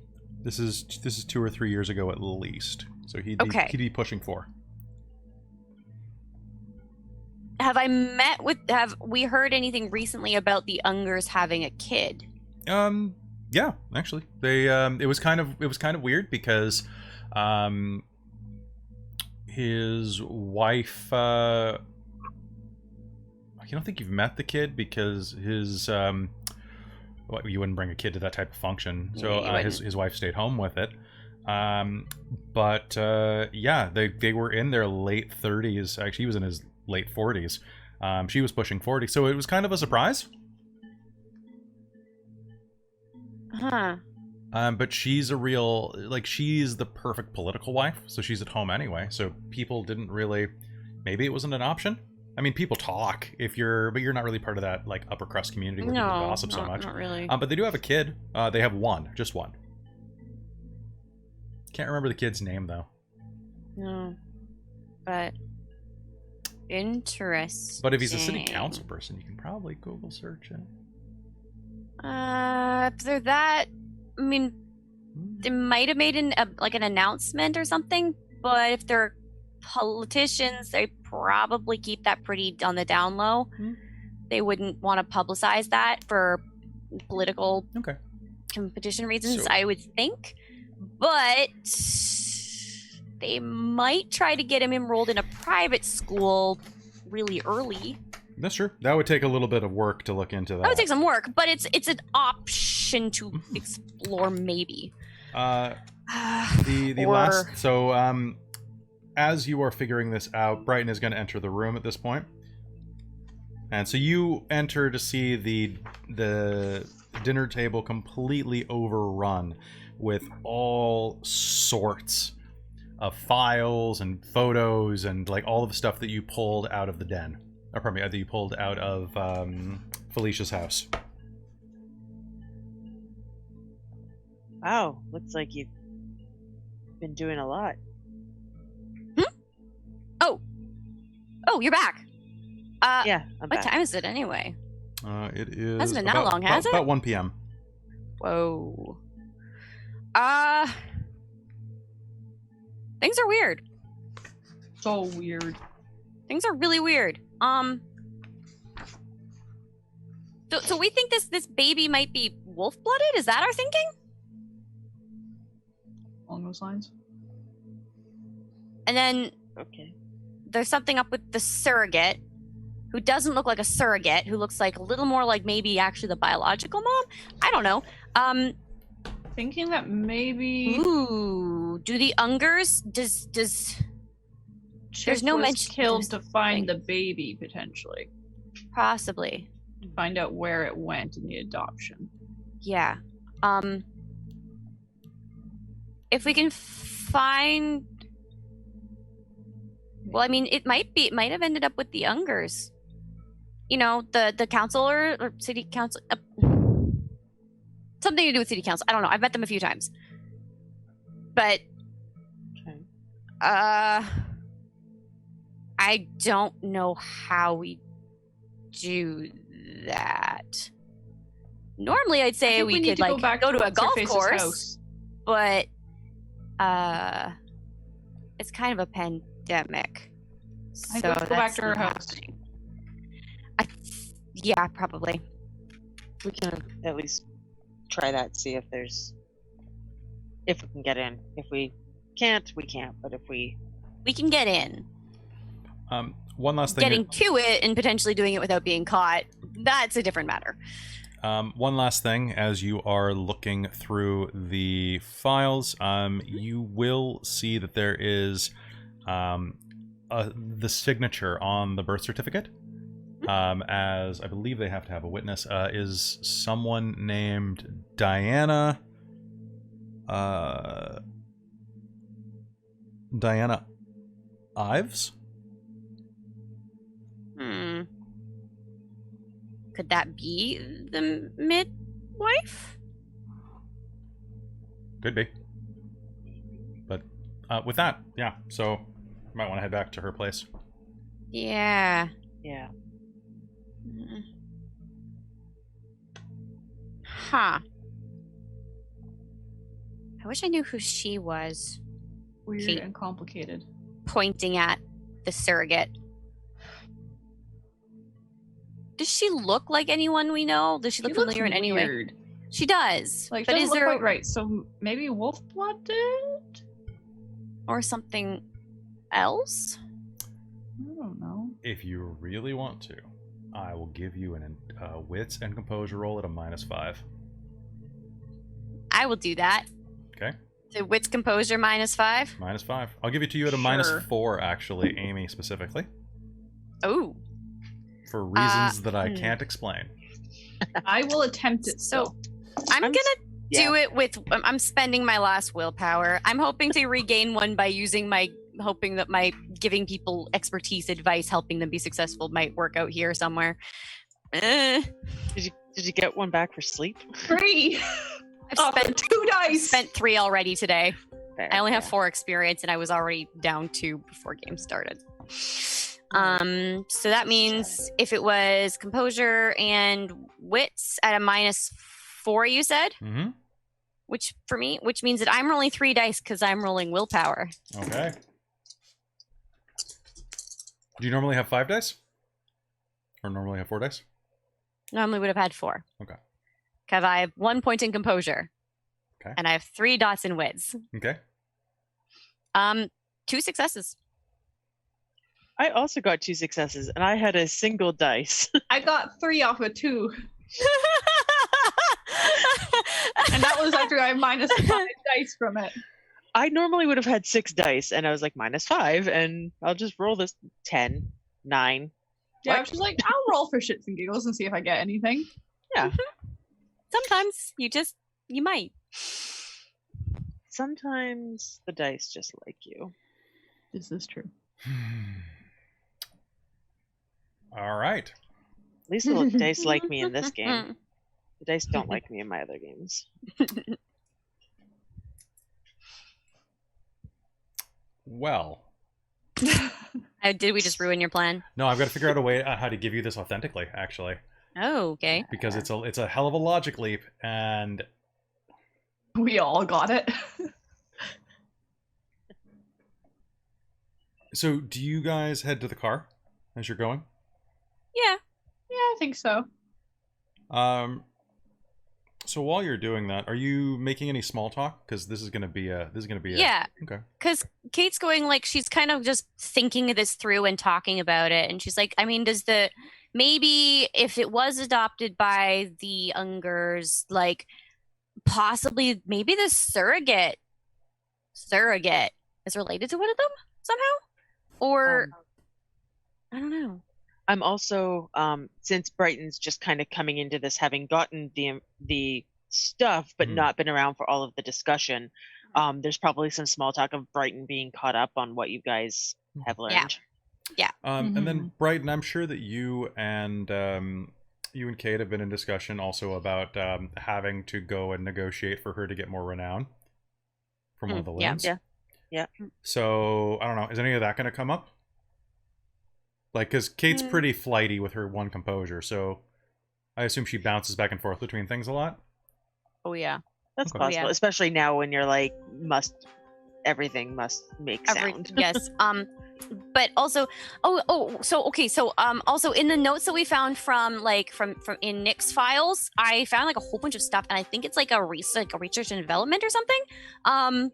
But also there apparently one of these things here. I called Carly, and because you know how she does like all the microbiology, and she was saying that one of them was like a super ketamine, like really strong.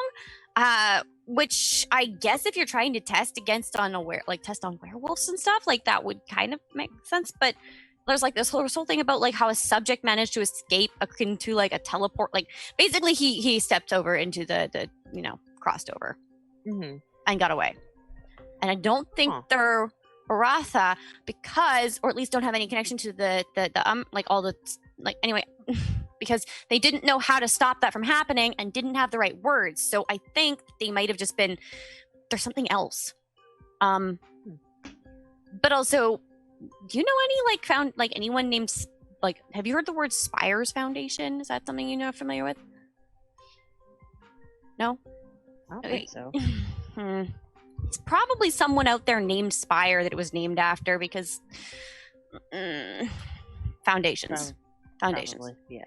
But yeah. Anyway, so I mean, I guess once this is, have you had any luck about figuring out the talking to loons for the thing? Yeah. How often? Probably. How often do you interact with loons, Brighton? I have no idea. I don't know how common they are. Okay. You remember a weird story. It's something that Val taught you right before she died. And it was talking about your role. Whoever taught you, your Kahalith mentor, at the beginning of this, mentioned this as well, that the loons are sometimes a bit prickly in Vancouver. Particularly, it will be difficult to give renown to Kate, because a lot of the Elidoth loons tend to give Vancouver a fairly wide berth.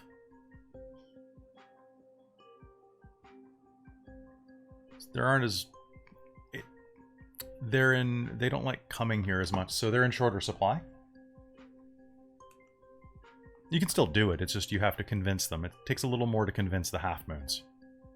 But then again, they're mercurial like that. They're either one way or another. So eventually they'll probably be flooded here again.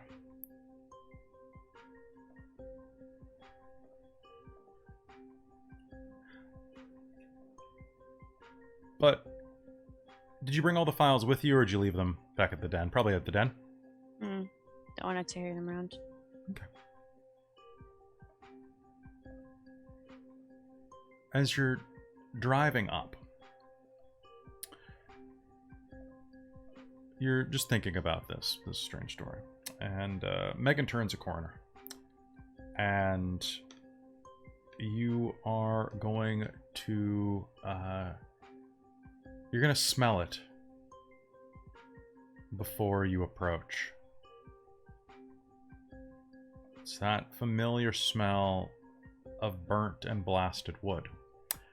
And as you pull up, you'll see the townhouse that Felicia Boyle owned, and the two on either side have been burnt to the ground.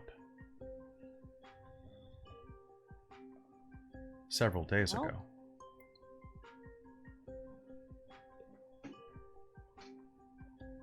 We're like,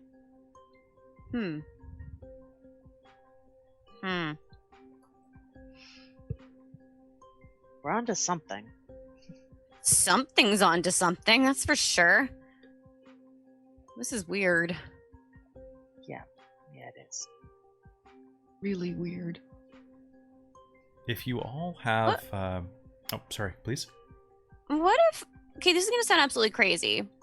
But what if this kid is like part spirit or something? I mean, I've never heard of it. This is more likely something... Would you like to spend an occult clue? Sure. Yes, you have. Oh, okay. You're looking at each other right now. But, like, maybe not Mother Luna or Wolf Spirit, but, like, something else? And then the other half of the story clicks home with you, Bryden. If you can make me a intelligence and wits roll, please. Ooh, that's an interesting roll. Yep, that's the remember something roll. Now... Oh, please, I want to know what this is all about. Do it at a -2, please. While you're doing that, Jesus. Kate's going like, what if the kid's half Bechelou? Yeah, Can that's I spend a willpower? Oh, yeah, you can. You can force Awesome. yourself to remember. I'm like something. But Something. Maybe it's something to do with the fire spirit that have been showing up at nighttime. Like the kids, like maybe his dad is running around trying to like find it. 2 What? successes. In your mind, you'll... so, should I send this to you in private? Or should I send it to you... should I say it out to the group? Send it Send in it private. so that Jen can do the reaction of fuck or whatever. And then if we still don't understand, then you explain it. Okay. As you're talking, keep talking. So you're... Okay, so maybe it's like a fire spirit or something, or like the sun spirit, like how we have Mother Luna. Maybe it's like that, or maybe the mom is like spirit ridden or something, or a wolf. What if it's a wolf blooded that had a kid with a spirit, like a I mean, how the hell would that even happen?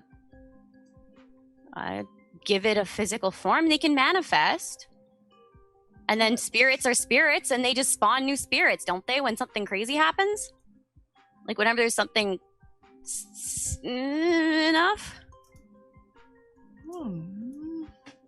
Spirits are being born all the time. Why can't it happen? Why can't they, Why can't they impregnate somebody? Yeah.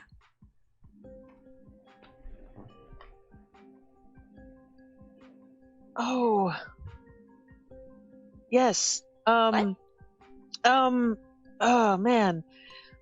There's a story that that Val told me. The Elidoth loons don't like to be around Vancouver. Yeah, I know. Yeah, they or at the very least right now they don't. Mhm. One of them never got too close, fell in love with the world of flesh and never went home.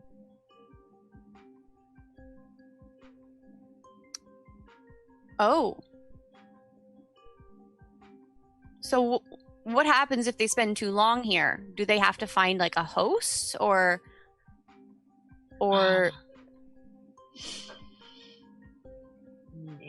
maybe it's like how like, you know how some werewolves are really like attached to the world of flesh, the human world, and some are really attached to the spirit. And we're supposed to be about balance, so maybe it's something like just leaning way too far one way. Yeah, I don't know if they'd need a host or something, but or if they could like make a physical body of some sort. I mean, I can, you know how I can join with Ubatu. Yeah.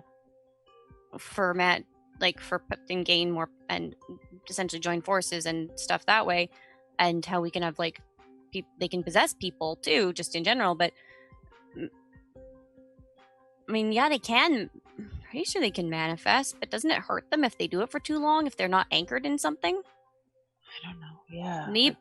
Maybe they anchored something into a wolf-blooded, and it just stayed. Or I guess a regular person, but that seems like you would just die. Maybe. Megan, you have one occult clue that you have not spent. Would you like to ask me any questions? What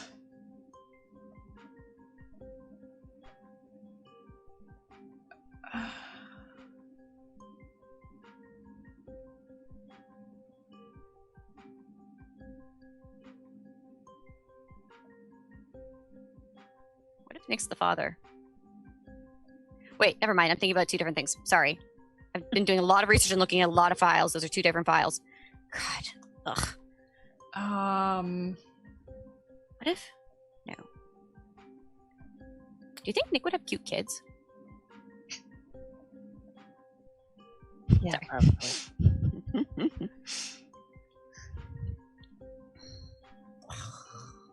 I want to ask something, I just don't know what. Absolutely. I almost just want to be like, are we on the right track? Or are we like fucking lunatics over here?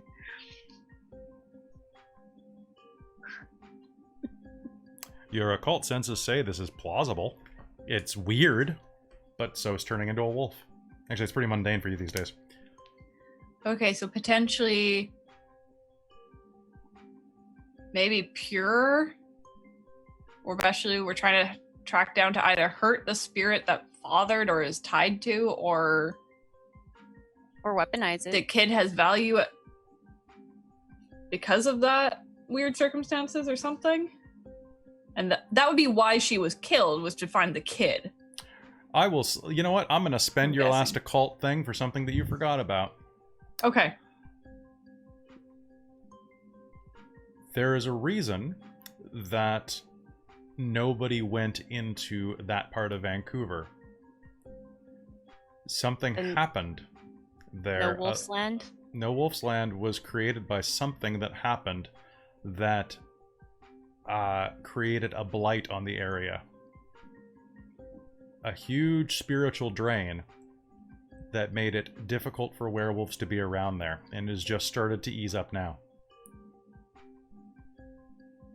The equivalent of, say, like, a comet hitting. That type of thing. There was a catastrophic event.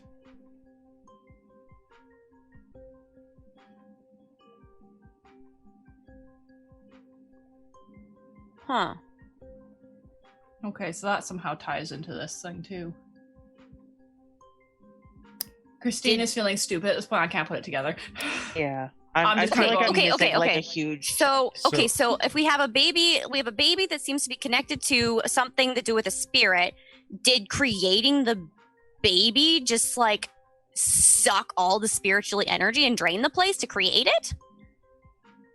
Like, did the baby being born somehow cause, like, wreck the place? Like, is this baby going to be used as a weapon of some sort? Maybe it's not a baby. Maybe it's a bomb.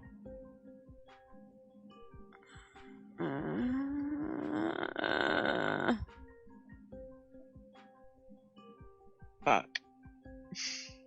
And something is desperate to find that kid.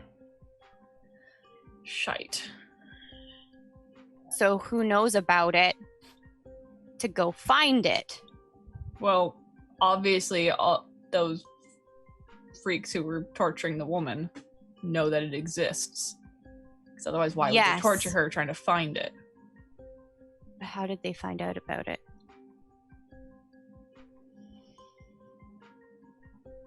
Well, and what?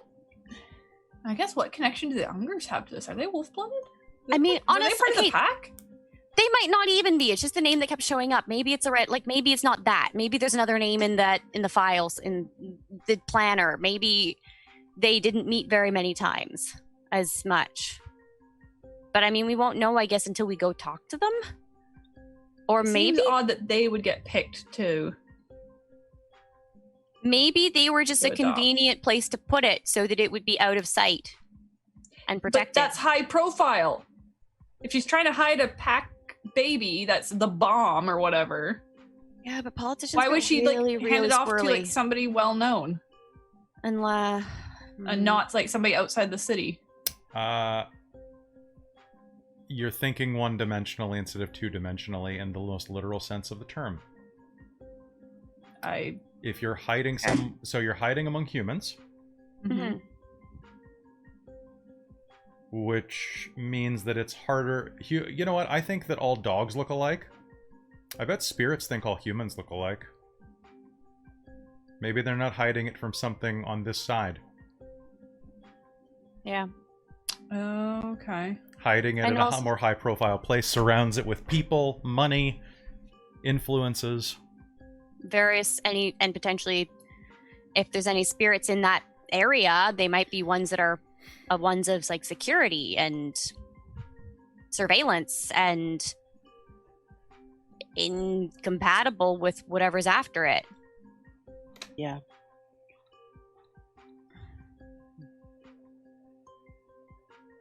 So I don't even know where to go with this.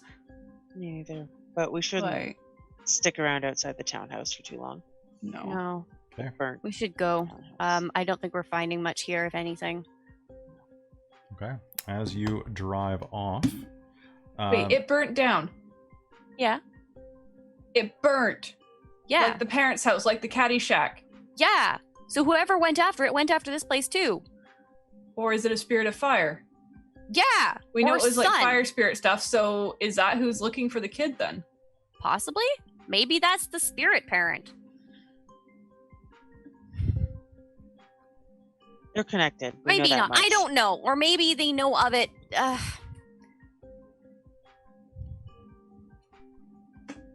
Something incendiary. I don't know. Or maybe maybe someone's trying to cover up their actions by making it look like a fire spirit. I don't know. Hold on. Wait, can I just... One sec. Kate's gonna... If you stop the car, Kate's gonna try and hop out and look out this place through the gauntlet. Sure. Okay. And just see if there's something lingering around here. Anything. Absolutely. So you can just take the time to do it.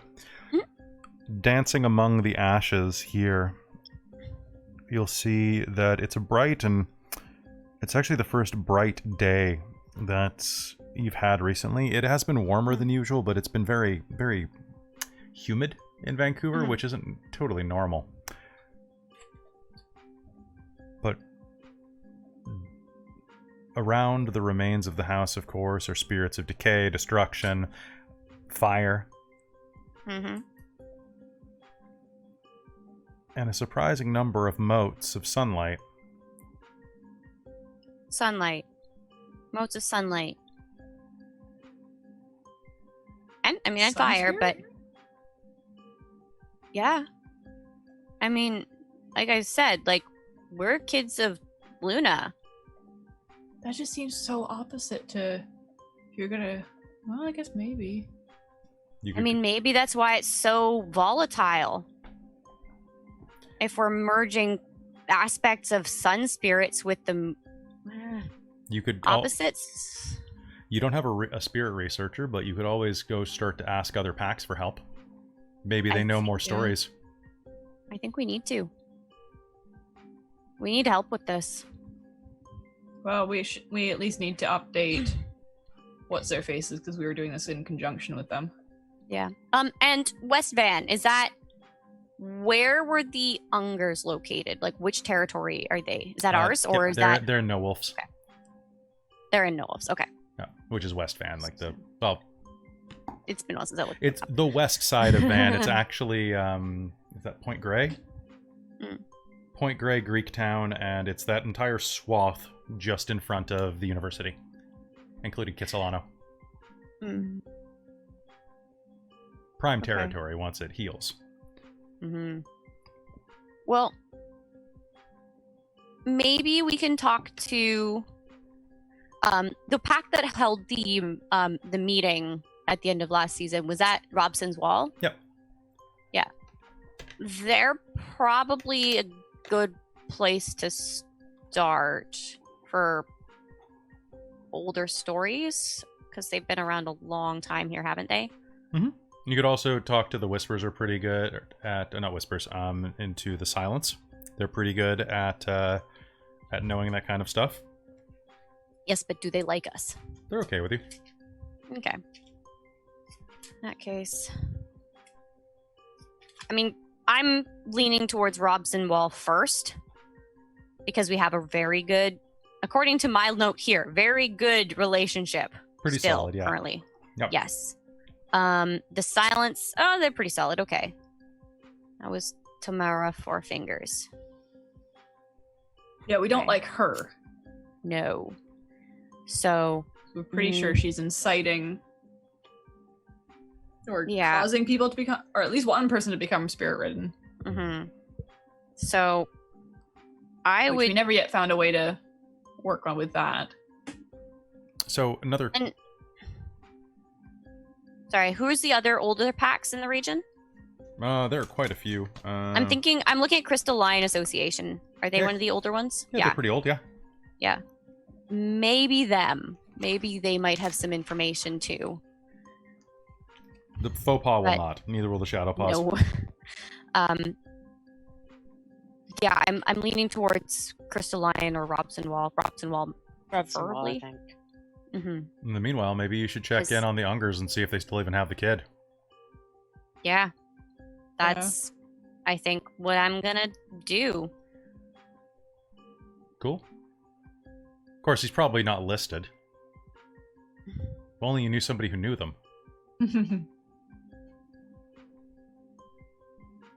Parents? My mom? Yeah.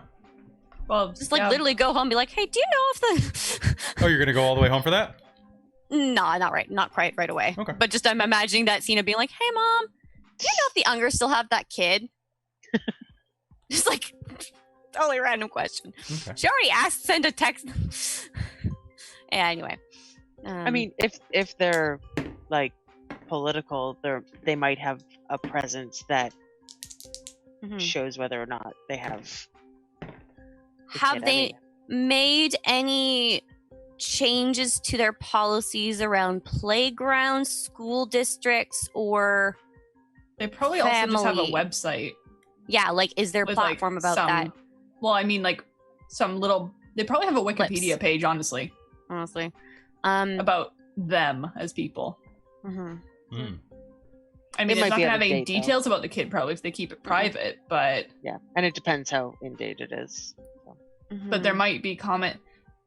I imagine if a kid suddenly disappeared and nobody had any clue that they still had a kid, it would probably show up somewhere. There's enough conspiracy theorists who look at everything. Yeah. So... I mean, at least we know this kid looks weird.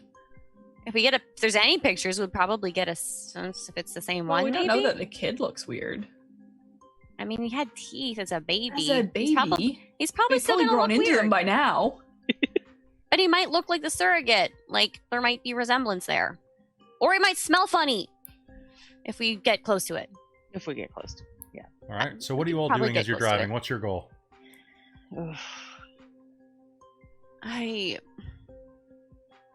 For somebody to give me a direction.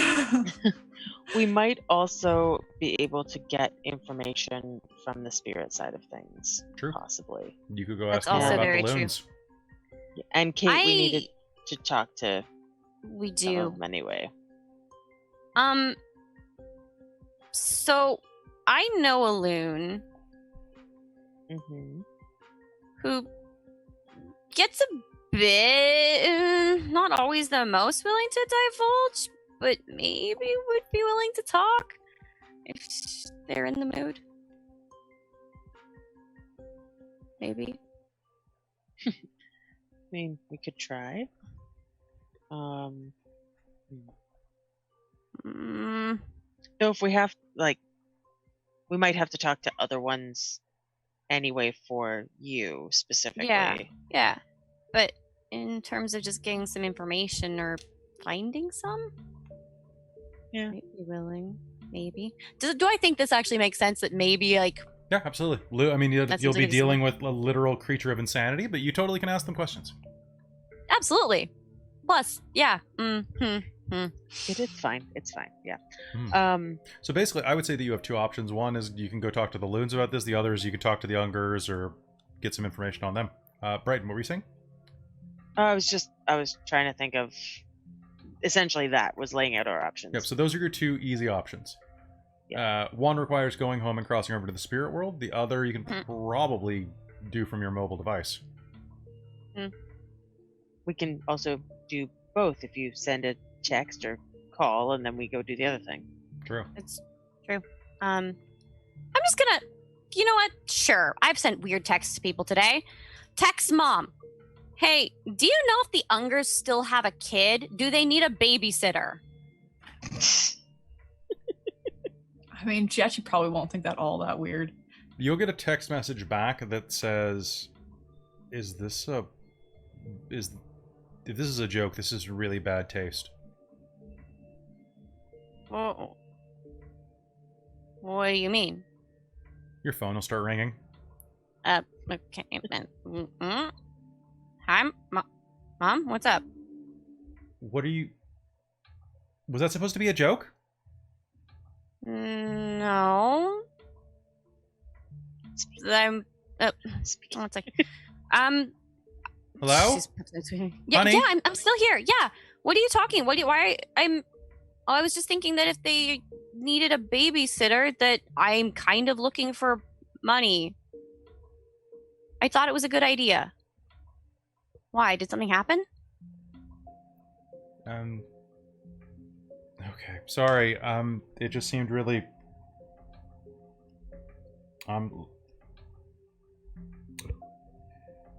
Last week, the Ungers had a house fire, and they didn't get out.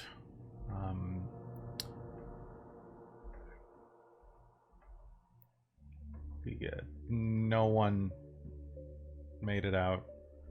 Apparently, it was. Oh. It was hot enough they can't even find all of the bodies. I had And that. no idea.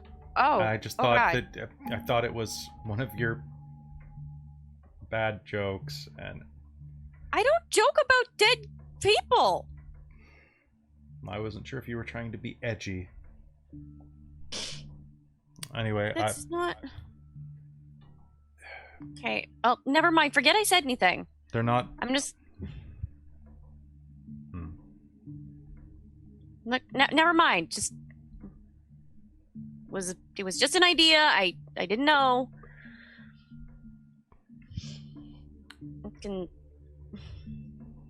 Sorry to pull you away from whatever you're working on. No, it's okay. It's okay. It's fine. It's fine. Okay. Just It's fine. I'll talk to you later. Yeah, okay. Thanks, Mom. Bye. Hang up. Wow, your parents do not have a good opinion of you. Holy shit. She thinks you joke about, like, somebody dying in a house fire? What the fuck's wrong with your mom? I'm the local disappointment. For fuck's sake. At least you have a job. You had a job. Your cousin sister says, wow. What'd you say to Mom? Apparently, the wrong thing again. Classic Kate. Thanks. Several S's. Well, Your family sucks. tell Nana I'm gonna miss dinner tonight or tomorrow. I can't deal with Mom right now. Okay. Thanks. Their They're house. fine. Fuck. They're just... No, that's not fine. That's bullshit. You are What can I- not that thoughtless of a person. You are Well- a fantastic person. They still haven't forgiven me for breaking up with Addie, so this is just another thing. It's like they lost a daughter when we broke up. Oh, Parents it's suck. that. Well, I mean, you can come join us. Mom's always bugging me and Daniel about having kids. You want to come? You can join in on it. No. I've managed to dodge that completely. Thank goodness. Completely. Mom asked once, and Nana started cackling. And what you think? Like, that's not gonna happen. You should, like, yeah. It's families are crazy. So yeah. Anyway. So, yeah. So, anyway, never mind. Moving on. They're great. Most of the time. I'm going to argue with that phrasing, but Most of the time. I'll leave it alone for now.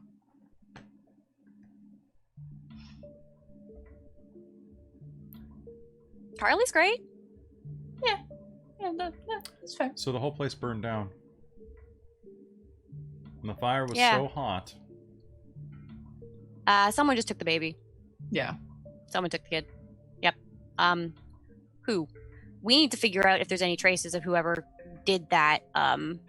Probably too late by now, but maybe there's a spirit nearby who was there and can give us some information. Maybe. Possibility? I'm wondering something. Mhm. This might be a little far-fetched. I mean, everything I've been saying today has been far-fetched. I've given up on fetched. Everything's far-fetched now. So, someone took the kid. Some other people came and took Plague Baby. I mean, maybe they're the same person? Same people? From what I recall, while it's a little on the nose, actually, I don't know if Brighton would know this. I'm going to say it anyway.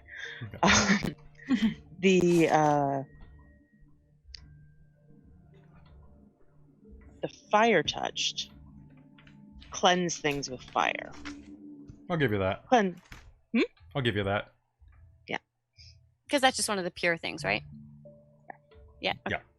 It's one of the tribes. They're called the Fire Touch. That's not a hard leap. Mm. The Predator Yeah. Kings, they're powerful predators, you know. The Ivory Claws Original. are like Big game hunters. highbrow. Yeah. They've got great nails. Yeah, And yeah.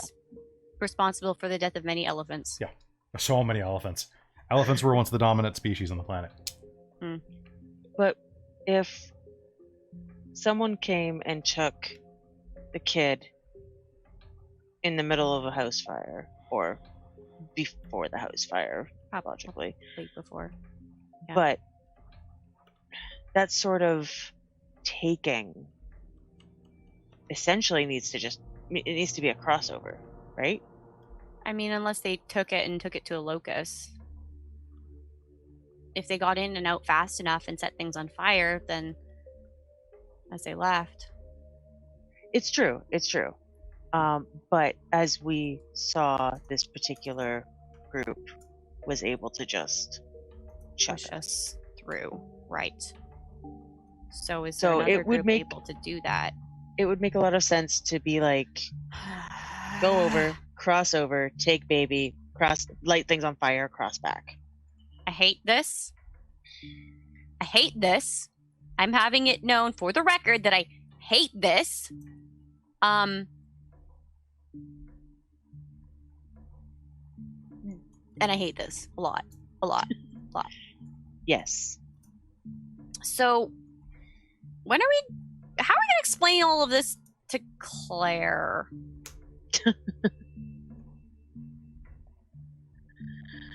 Yeah, we'll catch her up when she's done dealing with Gina. But anyway, idea. fuck it.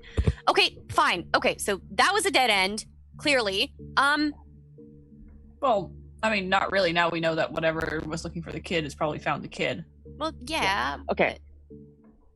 Okay, we need to make a decision. Do we go to the other packs first, or do we talk to Loon first? I still need to talk to Loon for you, Then Kate. we should do that. We might as well get feelers out on that side, and maybe while we're going, we can fire off a message to set up a meeting with them tomorrow or something. Sure. With Robson. We'll kill or one two of the other birds. packs. We'll kill two birds with one stone, and we'll go talk to the Loons. And all this stuff happening in No Wolves Land, we need to talk to the other folks and get them caught up. Okay. So if we can maybe give them a heads up that there's been like additional fires and we think we have a lead, maybe we can start them looking on it too. Plan, Loon first. Loon. We'll talk to Okay. the packs after. Okay. Okay. Yes. Then I need to grab some spray paint. We should also try and consider what purpose the baby was for. Potentially. You know what? Loon, spray paint first, then Loon, then other packs, then we can figure out. I'm just saying, I don't know that I necessarily want to trust the other packs with knowing that the kid could have been a weapon or something, or could be Yeah, a well, weapon. maybe we shouldn't tell them We'll that part. figure out what we need to tell them, but first step. They should at least know that there seems to be more activity and maybe weird spirit stuff relating to No Wolf's Land, because that's relevant to everyone around us anyway. Granted. All right, let's go. Okay, let's go. All right, as you head home to start contacting the Loons and put the final pieces together that'll make this all make sense, we're going to call a game there for the night. All right. So, hey, thank you very much for tuning in, guys, for playing. I do apologize for there being a lot of moving pieces to this. Unfortunately, you got most of it, but you still have to contextualize it. So, but you're almost there. You guys did all the hard work, and Caitlin gets to slide in next session having done like none of the investigation, just comes home. So I'm going to have to make her opening scene really, really My mean. mind is just like Yeah. falling out my ears. So, Do you like my wild leaps of logic? Hey, what if this? Yeah. It's good because I don't have to try and think of them then. Right. I think it's good. I think it's quite good. I also apologize for this investigation period. Like it's an interesting plot. I wrote it, of course. I think it's interesting. But it does require a few leaps of knowledge. So I do spend a little more time like reading some werewolf stuff if you have some free time, and it might seem a little more connected. I'm just saying. But with that, We'll try. so let's do aspirations real quick. Okay. Jen, I'm not really sure that you helped Nick. No. No, I was kind of busy. So, you know what? I think I'm going to allow you to retroactively switch that. Okay. To fix my housing situation, because that was something you sent me before game. Sure, yeah. So, you did that. So you can take a beat from that. Cool. Thank you. Each of you are investigating a specific thing. So you can take a beat from that. Yeah. And then take 4 more beats for game, for role-playing, and for investigation, and for headbutting your way through things. Nice. So that's another experience point. Good job. Mhm. All right, any last things as we sign off? Okay, so I thought you were just talking to Jen there about beats, like. Oh, so you will get one for you were investigate murder. Yes. So you were investigating the murder. Okay. So that'll be a beat for you. And then Kate was looking through files was one of her aspirations. Yep, which she did. Uh, I should have put argue. Okay, so we with- each got one sort Like of with thing, Mom. and then you said plus 4. 4. 4, Yeah. and none of that was pack beats, though. That was all personal. so everybody take 4 personal beats. So the pack all takes 4. Basically, at the end of this night, you're going to get 1 aspirational beat and then 4 regular beats. Okay. All of us get that. Because Mhm. we all got an aspiration, and then Okay. Well, for a while there, we were doing pack beats as well. Yeah, the packs. I think he's counting. I'm them. keeping track of the pack beats. Okay, because for a while there, I was trying to mark down when we got them because you were saying keep track and. Basically, the pack gains exactly what you gain now. So. Oh, okay. Okay. But we then can spend it on things like Okay, so you're keeping tactics. track of that experience. We just have to keep track of our own now. That is simpler. Yes, because I was getting confused as to which beats were mine and whatnot. Oh, so you should come out of this with an extra experience. Okay. And And as we were mentioning, we were talking about before, Kelly, I was gonna put a point in either wisdom or purity, and then I had 2. And once I have enough experience for it, I'm just sinking. you're going into debt. Yeah, I'm gonna go into debt. Which one did you think was more fitting, purity or wisdom? Probably purity. Yeah, okay. But Makes sense to well, then again, purity, wisdom 1. It would be wisdom 1, yes. Yeah, like negotiating with the spirit is wisdom 1. Like negotiating for Okay. because you were the primary talker in Yeah. in that negotiation. Mhm. That's Okay. true. Yeah.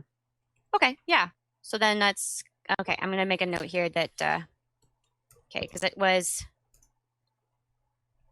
So I think it's more expensive for out of auspice, and I'll double check the book.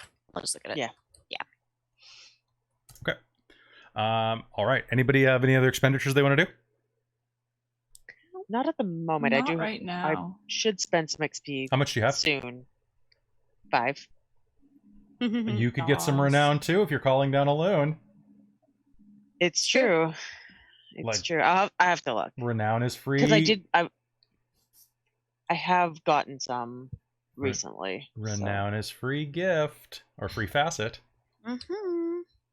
I mean, I have been saying I want to do something worth glory. I Mhm. just need to do it. I've got Mm. something coming up that's worth glory 3. Good luck. Ooh, okay. Good luck. Okay. Oh, shite.